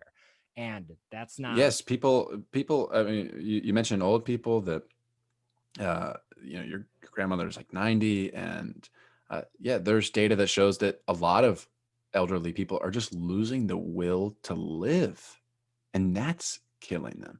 And there is the suicides and the preventable cancer deaths because treatment was stopped and because of COVID, and logistical complications. And the data that I'm seeing is pretty clear that not only do they not work, lockdowns and mask mandates, but lockdowns specifically, they hurt more than they help. And who is the government to put you essentially on house arrest for weeks or months at a time? Because they've made some rash conclusion on some unscientific, never before tried method of curing a novel virus. This is not in plagues and the like all throughout history. This was never a thing. Like, what is it? It's just so stupid. And for very good reason. It's again, that doesn't necessarily, that's not a medical solution to the disease. That's, in theory, if we stop people from traveling, then people will stop spreading. But that's, again, things sound great in theory, just like socialism sounds great in theory, but when you actually apply it, it doesn't work. And I think that's important to make. Well, Nate, I think of the difference between leftists and conservatives, and it's really the inability to engage in nuanced thinking versus the ability to engage in nuanced thinking and consider the unintended consequences, have the ability to consider the unintended consequences, which is, I believe, what conservatives really do. I think that the left likes to oversimplify everything, quite literally, and be totalistic in their statements, like, defund the police, all cops are bad. Like, it's just too rash and totalistic and not thought through, no data behind it. It's just dumb. It's just lazy thinking. And they do it because they know that they can keep people engaged. They can stir up opinion. They can make people rile up. They can get people to come out and support their cause, whether it's, just or not. It doesn't matter. It's they're just inside. I mean, they're classical Marxists. They're just inciting class struggle, and when I say cultural Marxism, I mean, obviously Marxism was the class struggle between the rich and the poor, but cultural Marxism, the class struggle between black and white, between races, between genders. We're seeing this gender war. We're seeing this race war being incited out of nothing, incited where a race war, a gender war being incited where it really didn't exist. And people are just propagating, disseminating that this war is going on when it's really not, but it is becoming a self-fulfilling prophecy. And now we're really at all-out war. So that's cultural Marxism, pitting different types of people, different genders, ethnicities, races against each other. Very much the way in Marxism, rich and poor, you pit them against each other. Mm-hmm. And I'm glad you made that distinction, because it is pretty important. It's kind of scary, quite honestly, to see how a lot of people and mainstream people and people with influence have picked up on this, and they're just spitting it out for the general public to hear. And I mean, if you unfortunately you get enough people to do that, you get them to do it for long enough, a lot of people start to just abandon whether they had some sort of belief or some sense of, just righteousness, and they just go towards this thing that they're being just flooded, overstimulated with information about. And just to kind of tie all the whole COVID thing in together, we're recording this at the end of December 2020, and quite literally just this week was when the third wave, I guess, of the newest stimulus package here in the U.S. was announced. And I think I said here in the U.S. because our government created it, but I'm going to read you some funding stats, which I think Yes, are pretty please do. interesting. I mean, inside of this deal, which is it's close to $3 trillion, we have $1 billion of fund, and this is all paid for. This is just paid for in theory. This money is just being created out of nothing, which we're not even going to go down the financial implications of that. But me and you and our kids are going to have a tough time dealing with that Oh, one. oh yeah, yeah. Can I hold your statistics? I'll read you a satire headline from the Babylon Bee. Let's see. Uh, Gang of masked bandits steals another few trillion from your grandchildren. And picture of Pelosi and the like. I hope people on YouTube can definitely see that. That's funny. But I mean, again, you've made a great point that the left doesn't think about the long-term consequences of these No, things. no. Nancy Pelosi's and these are old politicians. These are old people that don't have to deal with the consequences down the road. It's similar to like FDR and in when Mm. he implemented Social Security and essentially for political favor and to win in to yeah for political favor and just to as like a marketing ploy. And now here we are almost 100 years later dealing with a huge disaster on our hands that can really never be repealed. And now it's wonderful. It's benefiting so many elderly people today. Like my grandfather, he's living wonderfully in his retirement home because of Social Security. But you and I, we're gonna be putting, and we do with our taxes. I pay so much of my taxes, and our taxes go to Social Security, a huge percentage. I A believe it's lot. between 15 and 25%. Don't quote me on it, but I was reading about it the other day, and we're never going to see a penny from it. I assure you that, and it's it's so effed. It's not even funny. It's just a pyramid scheme. It's giving out more than it's taking in, Quite and the literally. requirements are getting more lenient. The age going up. You can retire. Yeah, you retire earlier, and uh, and and maybe we'll give more. And it's just becoming more and more of a disaster. Like if I were to, it's funny. I said to my dad the other week, if I were to ever run for president, I'd run on Social Security reform. But he's like, George Bush tried to do that, didn't work, and he changed up, and because that's a disaster. I mean, it's just not good marketing. Like you're gonna take away, you're gonna. It doesn't sound good for a lot of people. You're gonna take away our money, like our free, our benefits when we retire. Like it's just not a winning campaign. But if I were president, and maybe this will come back to bite me 50 years from now, but I'm all for Social Security reform. Mm. I And think it yeah, needs to be. FDR just put something in place that he didn't have to fucking deal with. yeah, now we're the ones, forking the bill, and the millennials and Gen Z, and we're the ones paying, like you said, that 15-20% in Social Security tax. I remember back when I was W-2 and I'd look at my paycheck, and that was when I didn't understand taxes, and I was just like, what the hell am I, like, what is all this? And you look at some of these numbers and you're like you said, are we ever going to see a dime of this? No, Most likely not. And that's if no. the dollar itself just doesn't crash and burn in the Yep. next decade, because we're printing this out of thin air. But Yeah, I mean, like I said, it's been great. I mean, people now receiving their benefits, they've paid about an average of 560, and give or take a few $1,000s. I'm citing what I remember from this report, but they paid an average in taxes into the Social Security Trust Fund of $568,000, and they're receiving about $598,000 in return over the course of their when they're eligible for their benefits. And so it's been a good thing. But it's going to very quickly become, I'm probably going to put millions of dollars in my lifetime, and I'm going to see zero. Exactly. The same thing with, Medicare, Medicaid, all that stuff too.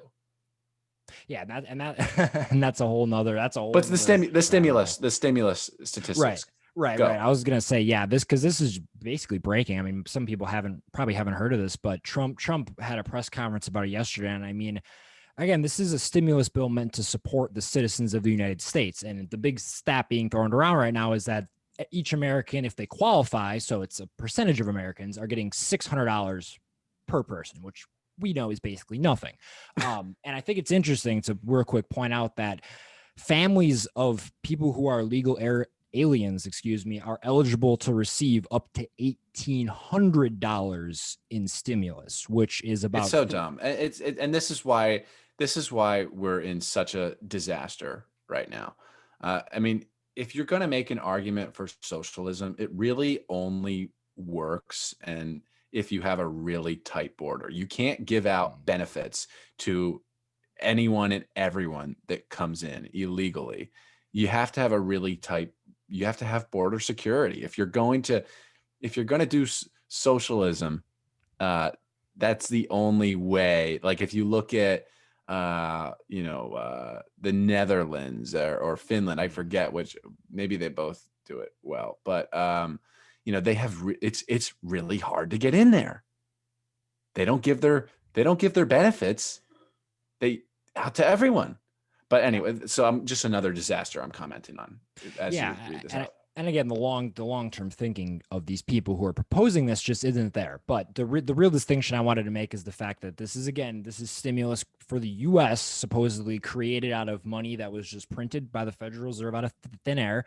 And in this proposed stimulus bill, which again, Americans are getting $600 each, which is virtually nothing, we're giving $1 billion to Egypt. We're giving $700 million to Sudan. We're giving $453 million to Ukraine, $500 million to Israel. I mean, the list of these countries, which we don't necessarily, I wouldn't consider them enemies. I mean, some of them are not exactly our allies, but we don't agree with them on a lot. And the funding, I mean, the big number is the $500 million that's going to Pakistan for gender studies.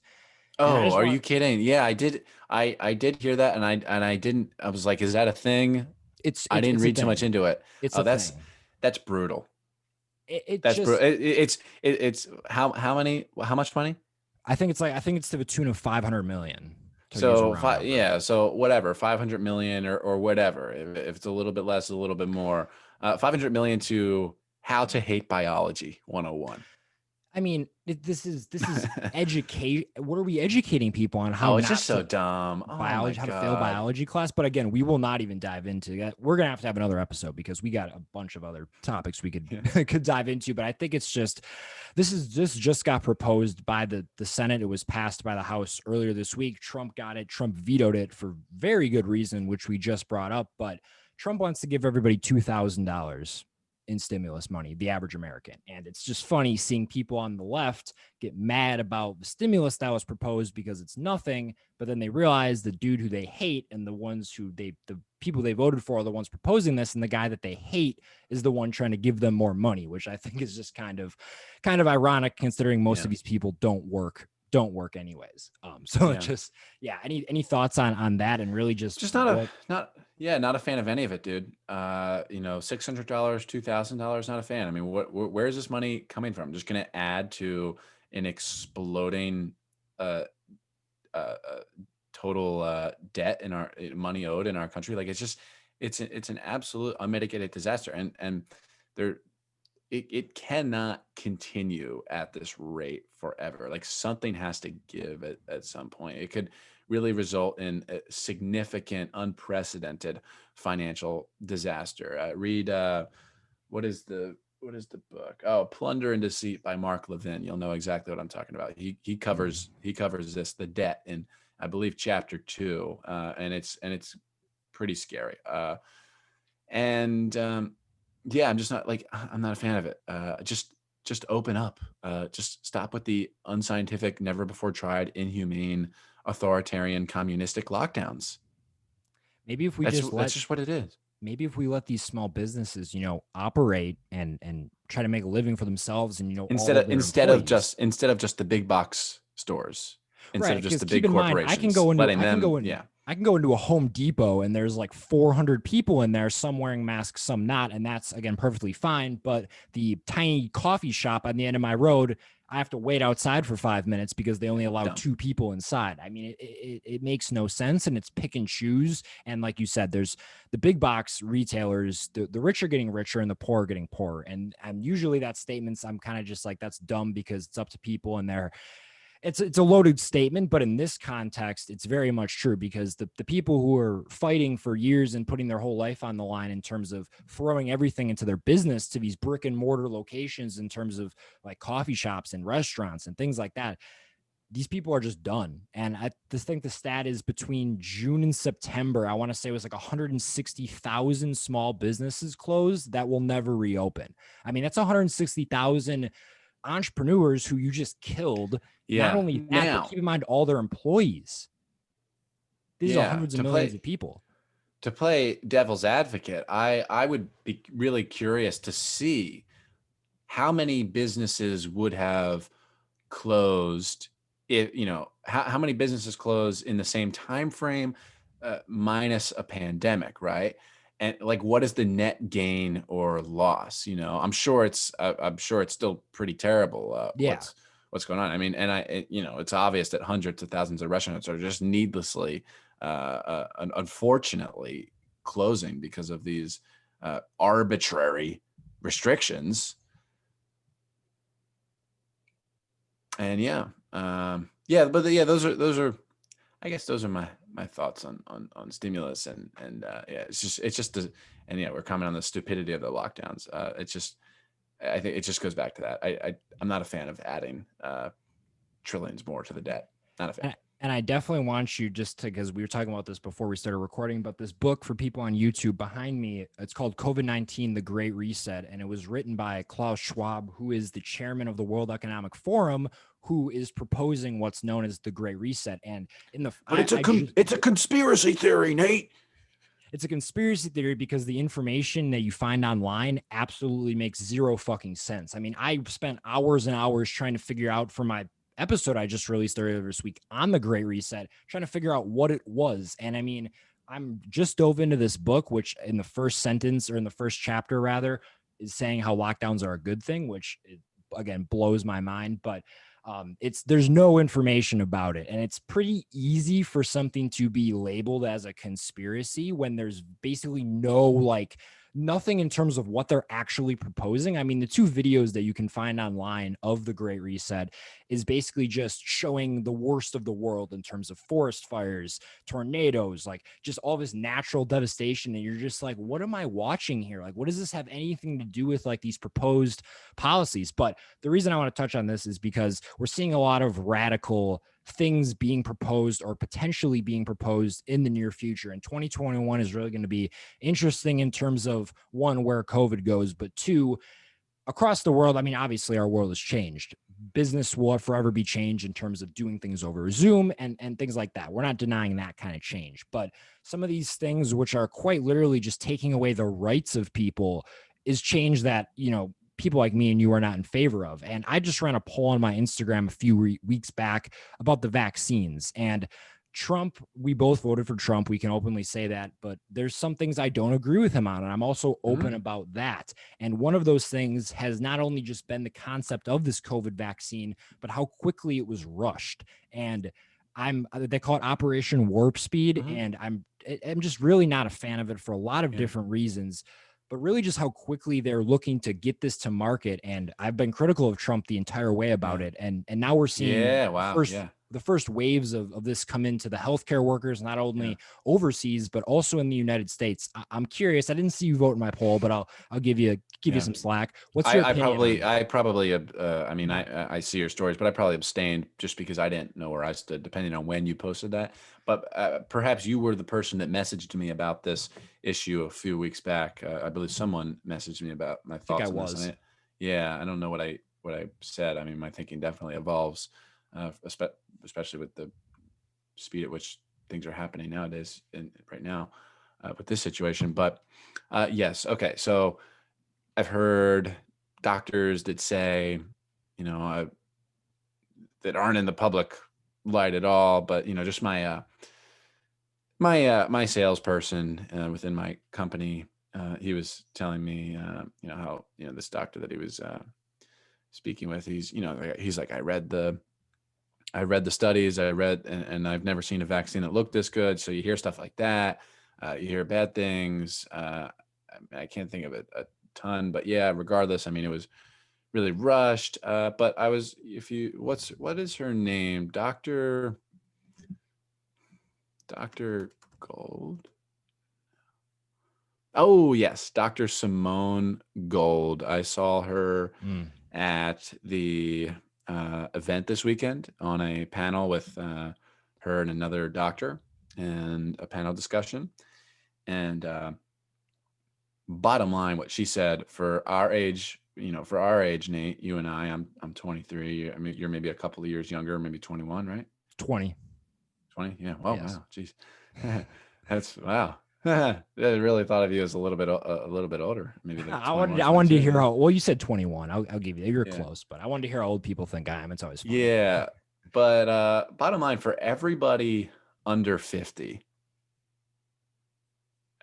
she and her team, and in her research, they've determined that absolutely not.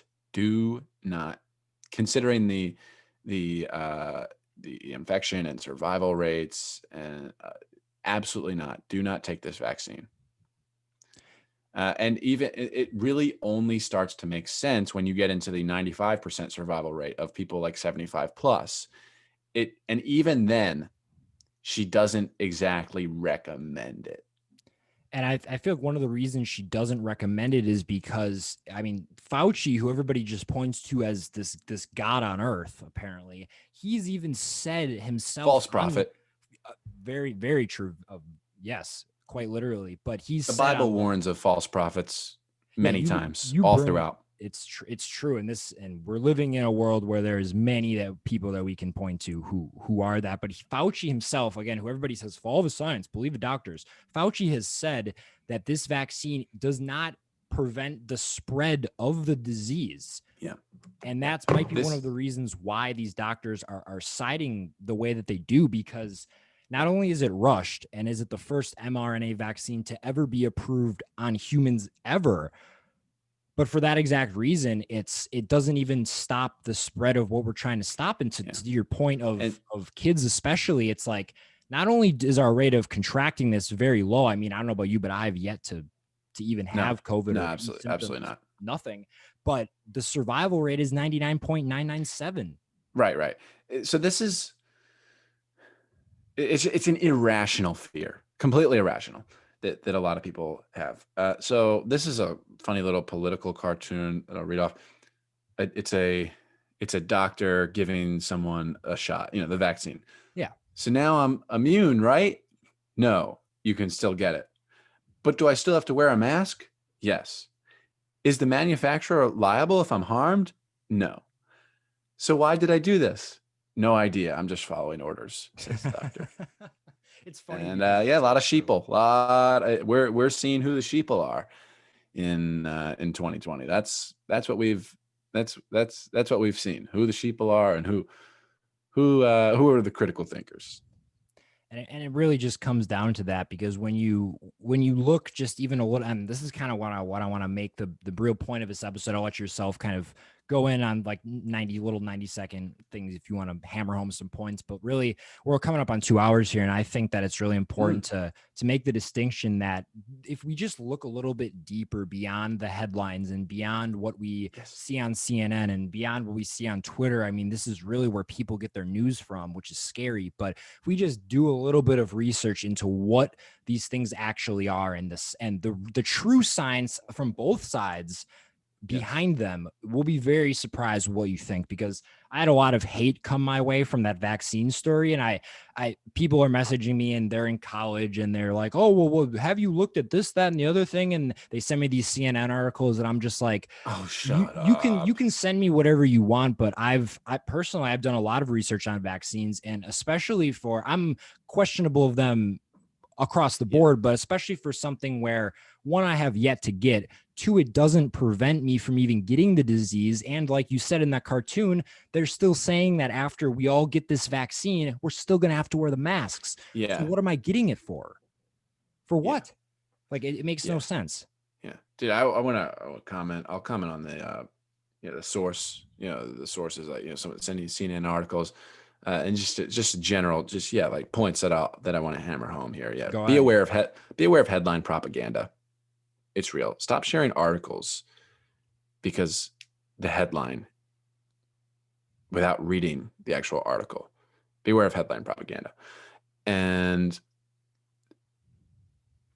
if you didn't already know, which people that have kept this on this whole time, they most likely already know this. Yeah. CNN, New York Times, Vox, most of these things, I don't even want to, I don't want to call them a publication. Like, it's too much respect for, they just don't deserve that respect. They're just propaganda sites. Yeah. It's really, they're hate. No, they're hate sites. That's what they are. Hmm.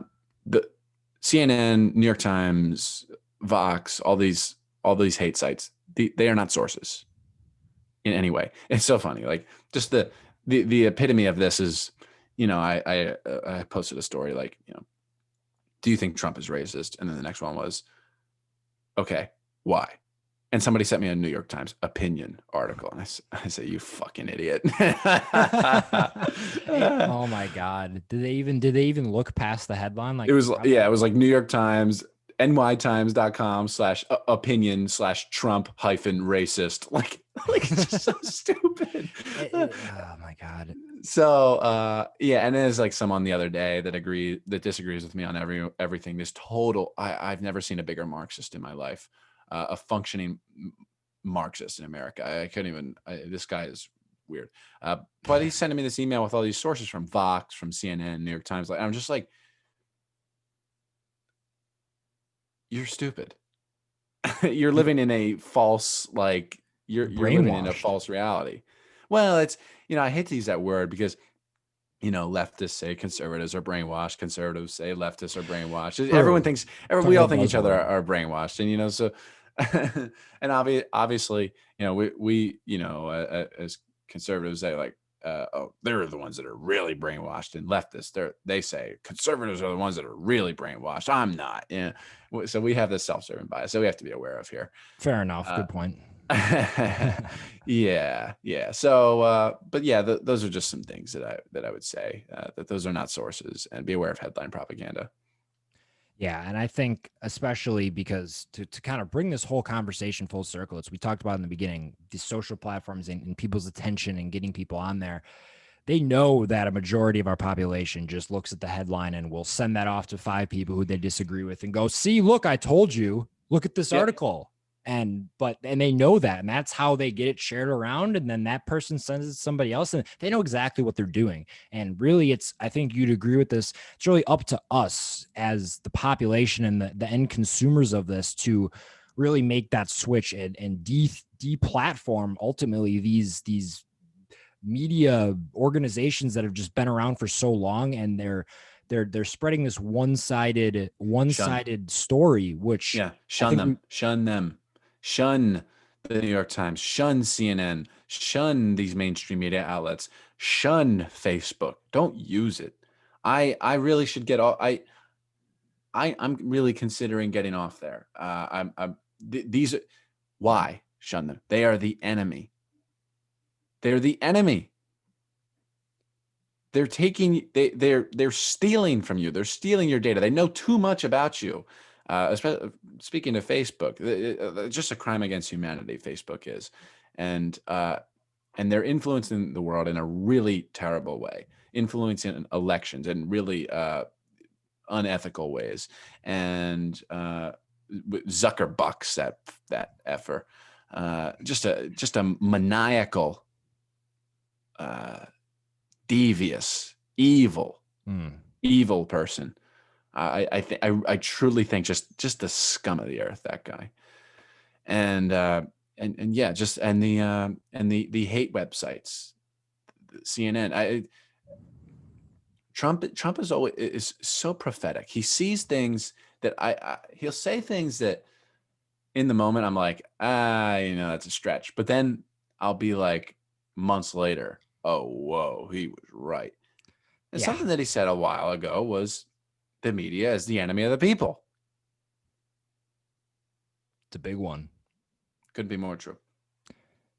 Yeah, and I think people are really now, and unfortunately, I feel like a lot of these media, unfortunately, it looks like we might be headed for a Biden presidency, and if we do, Yeah. these media organizations are going to have absolutely nothing to fucking. You know what's going to happen in February and March? We're going to see these news sources, CNN, etc., start to write about things that, like, if Trump was elected, here's what this would look like, or remember when Trump did this? Like, they're not going to have anything to talk Right. about. Well, what it's going to be is everything good that happens is going to be Joe Biden's fault. Everything bad that happens is it's because Trump was president from 2016 to 2020. Like, it's so funny. It's a childlike tendency to take credit and deflect all responsibility. Take credit for all the good things and deflect responsibility of all the bad things. The forever image of the Democrat Party and leftists is a screaming, crying 8-year-old. Yep. We can all picture it right now. We all see it. And there's a reason for that. It's because that's really ultimately the majority of what they do, how they react to things. And like you said, it's very childish because we talked about COVID. I think it's interesting to blame a worldwide pandemic on one person, being Donald Trump, but when Trump blames it on the country where it originated, Right. it's somehow xenophobic that he closed it down. It just, Right. the double standard is real, and I think a lot of people are waking up to that. Yeah. Um, you can see it's such a stark contrast. This is another satire thing from the Babylon Bee. You probably saw I posted it last night. The Journalist's Guide to Reporting on Politicians. People die of a virus on his watch. If it's a Republican, every death in human history is his fault. If it's a Democrat, Cuomo, give him an Emmy. Oh my goodness. Don't even get me started, but it's, oh my God, it's the double standard. It's been here. We've seen it. We've known about it, but overall, I think people are really being awakened to that. And this year kind of opened a lot of people's eyes. And that's really ultimately what kind of motivated me to do this, is because I love having conversations like this, number one, just for myself, but I really am trying to get people. The whole goal of this thing is just to get people to look, like I said, look beyond the headlines, look deeper than just what you get shown. Question things. Don't question nothing. Do not remain home. Do not remain terrified, and question things, because that's the only way you get the truth. If you just sit there and stare at a TV and read what CNN puts across the bottom, you're gonna get some information, but it's not going to be nearly as accurate as you think it is, and it's going to be spun through this propaganda wheel to get it exactly what they want. You need to go, and this could even go for both sides. I'll be equally as critical of places like Fox News, which some people say is right, but if you actually watch it, it's very, very left, actually. But they do this equally. And the only people have asked me, hey, Nate, how do I agree with what you're saying, but how do I find the real information? And to that, I mean, I'd love to hear your take on this, but I don't have a real answer for you. It's you've got to do your digging. You've got to go to multiple sources. You have to go directly to the source itself rather than going through a third party. So I quite literally, this could be one of the last questions, but I don't know how to answer people when they say that. Hey, Nate, how do I find the truth? I mean, Jordan, I'd love to hear your thoughts on that. Look, I watch CNN. I watch all the outlets. I do. I read the New York Times sometimes. I read CNN. I read conservative sites. I listen to conservative podcasts. I listen to podcasts that I know I disagree with. I see with my own eyes. For example, the event that I was at this weekend and the way it was portrayed in the media was just, oh my God. And it was just some hilarious things that were said about the event. And I'm sitting there looking at like headlines and tweets, like in disbelief of people talking about it who, weren't there. Of Of course not. course. And well, it's hilarious the way these people do mental gymnastics to spin it the way they want to. But yeah, that's what I do. I get from a wide number of sources, and it's really funny that I don't. I think a lot of conservatives, they watch CNN. They seek out. They spend time. They're really not afraid to uh, listen to the other side. And in fact, they do it quite often, and I do it quite often. But it's very rare that you'll see a leftist that consumes, say, Newsmax or One America News or even Fox. You just won't, or the Candace Owens show, absolutely not, or the Matt Walsh show, or the Rubin Report. You will not see that. They're intellectual cowards. That's exactly right. I mean, they don't want to see anything that could potentially It all, disprove dude. their theory. All it takes is 5 minutes of hearing a conservative view. A lot of times, if put together uh, compellingly. I don't know if people do this when they listen to me, but in a lot of cases, uh, it just takes 5 minutes of listening to a conservative thinking to undo 20 years of uh, leftist progressive, quote unquote, thinking and education.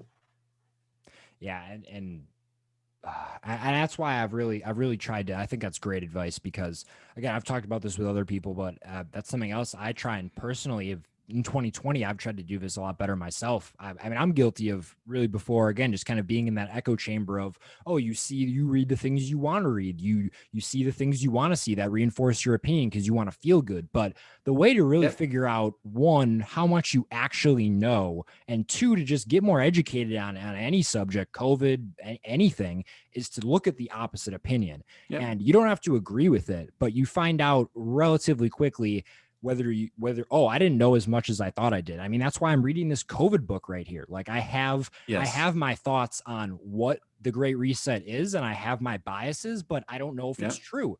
And I tried to do some research, couldn't find enough, so I bought a book straight from the source itself, the Well, guy proposing it. I'll be buying that book myself as well. When you told me about it beforehand, I was like, I knew I was going to get that book. Yeah, and again for people watching or listening, it's called COVID-19: The Great Reset, and it's really just talking about. I just started diving into it, but it's about what could be proposed in this is from a worldly perspective, what could be proposed in the coming months or years. And my goal is to kind of wrap home this point. I want to get to the bottom of it. I want to figure out A, if I'm correct, but B, just to be as educated as possible, consume all of the information, watch the Yes. videos, Yes. go straight to the source. The person who wrote this book is the head of the committee that proposed this. It's like you got to go as deep as you possibly can, and you got to spend some money. You got to buy some books. You got to attend some Be things. your own investigative journalist, really. Yeah, because I hate, and we agree with this, Jordan. We both see this that these journalists aren't journalists. They're pushing their opinion onto the people who Yeah. somehow read them. You got to be your own investigative journalist. That's a great point. Yeah, absolutely. That's something that James O'Keefe, obviously of Project Veritas, he hammered home this weekend in his talk. Was he at the event? Was James Yes, there? yes. Oh, Yeah. dude. Yeah, I got a hat over there from him. It's an upside down Twitter logo with instead of with an X over the eyes, like it's a dead A dead Twitter bird. bird. That's That's hilarious. He Oh my also God. he was giving out hats too that said "Make journalism great again" too. I mean, he's doing some good work over there and people can say what they want, but again, consume all sides. If you don't know what Project Veritas is, go look it up. You'll be Yeah, surprised. You'll find some information. he's one of the few investigative journalists left. Really great work. Yeah, and I think people like that, and hopefully, and people like us, ultimately, who have the courage enough, and hopefully, we inspire other people to start speaking out about this themselves. But I think people like us and people like that are only going to get.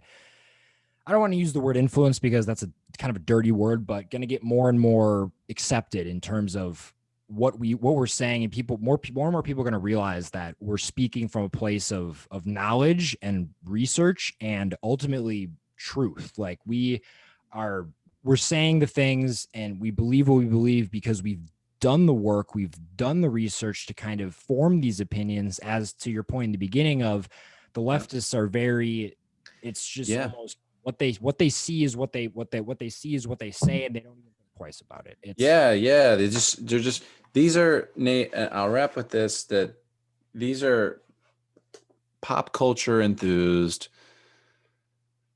empty-headed, talking point parroting,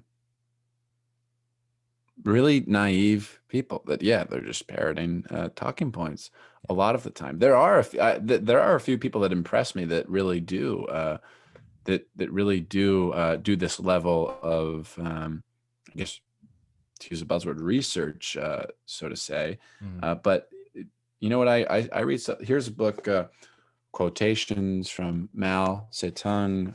This one is by Joseph Stalin, Dialectical and Historical Materialism and Other Writings.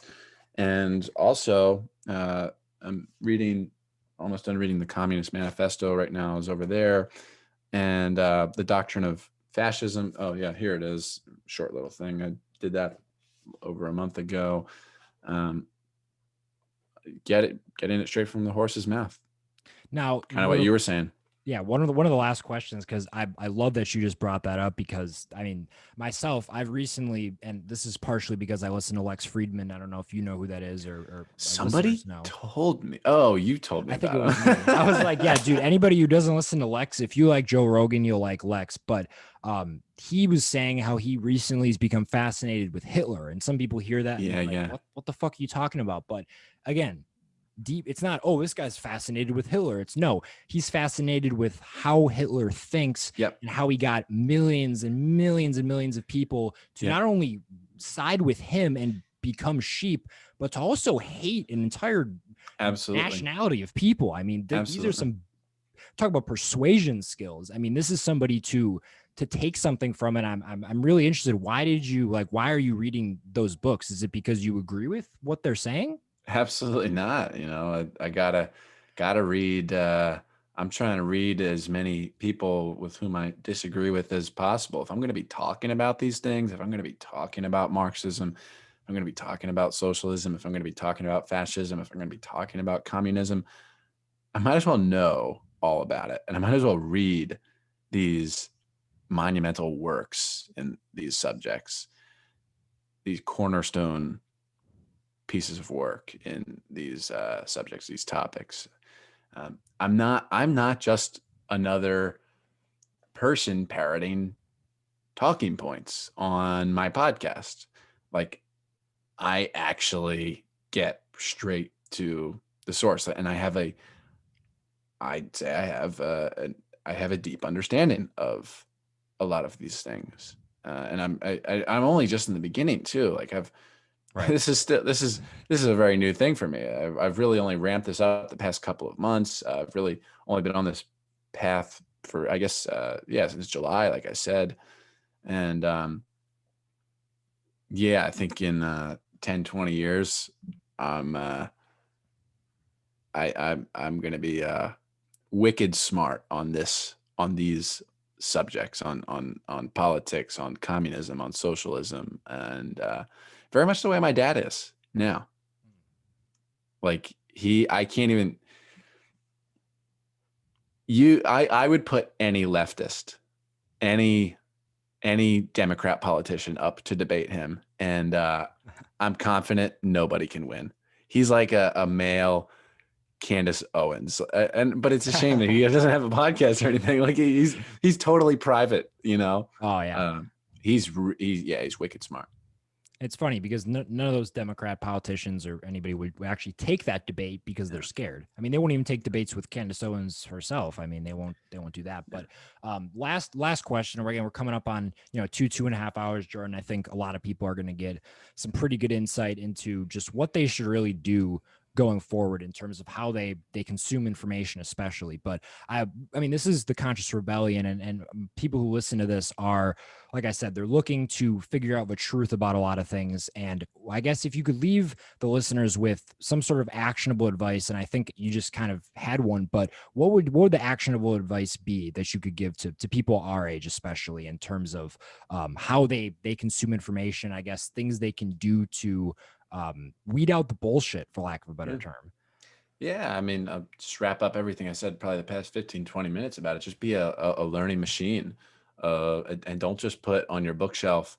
My bookshelf used to be all books that made me feel good and things that I agree with, but now it's becoming, the ratio's getting increasing. It's skewing more towards it used to be like 100% stuff I agree with my library, and now it's getting more even, so to say.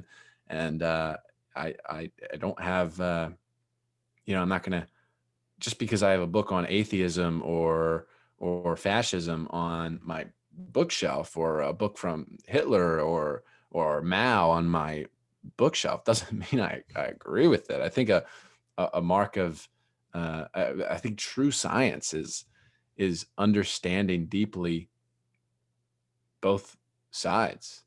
So Extremely well said, brother. Thank you again, Jordan, for coming on. Guys, if you wanna check out Jordan, go ahead, go to jordanparis.com. You can find all his podcasts, his 2 books there as well. Search for the Jordan Paris Show on every podcast platform. Apple, Spotify. Yeah. Yep. But if you guys enjoy my content, you will definitely enjoy Jordan's. Like I said in the intro, been listening to him for a while, so glad we got the chance to have this convo, and I'm sure this probably won't be the last you'll see of the 2 of us doing some stuff together. So Jordan, thanks for being on today, man. Thank you, Nate.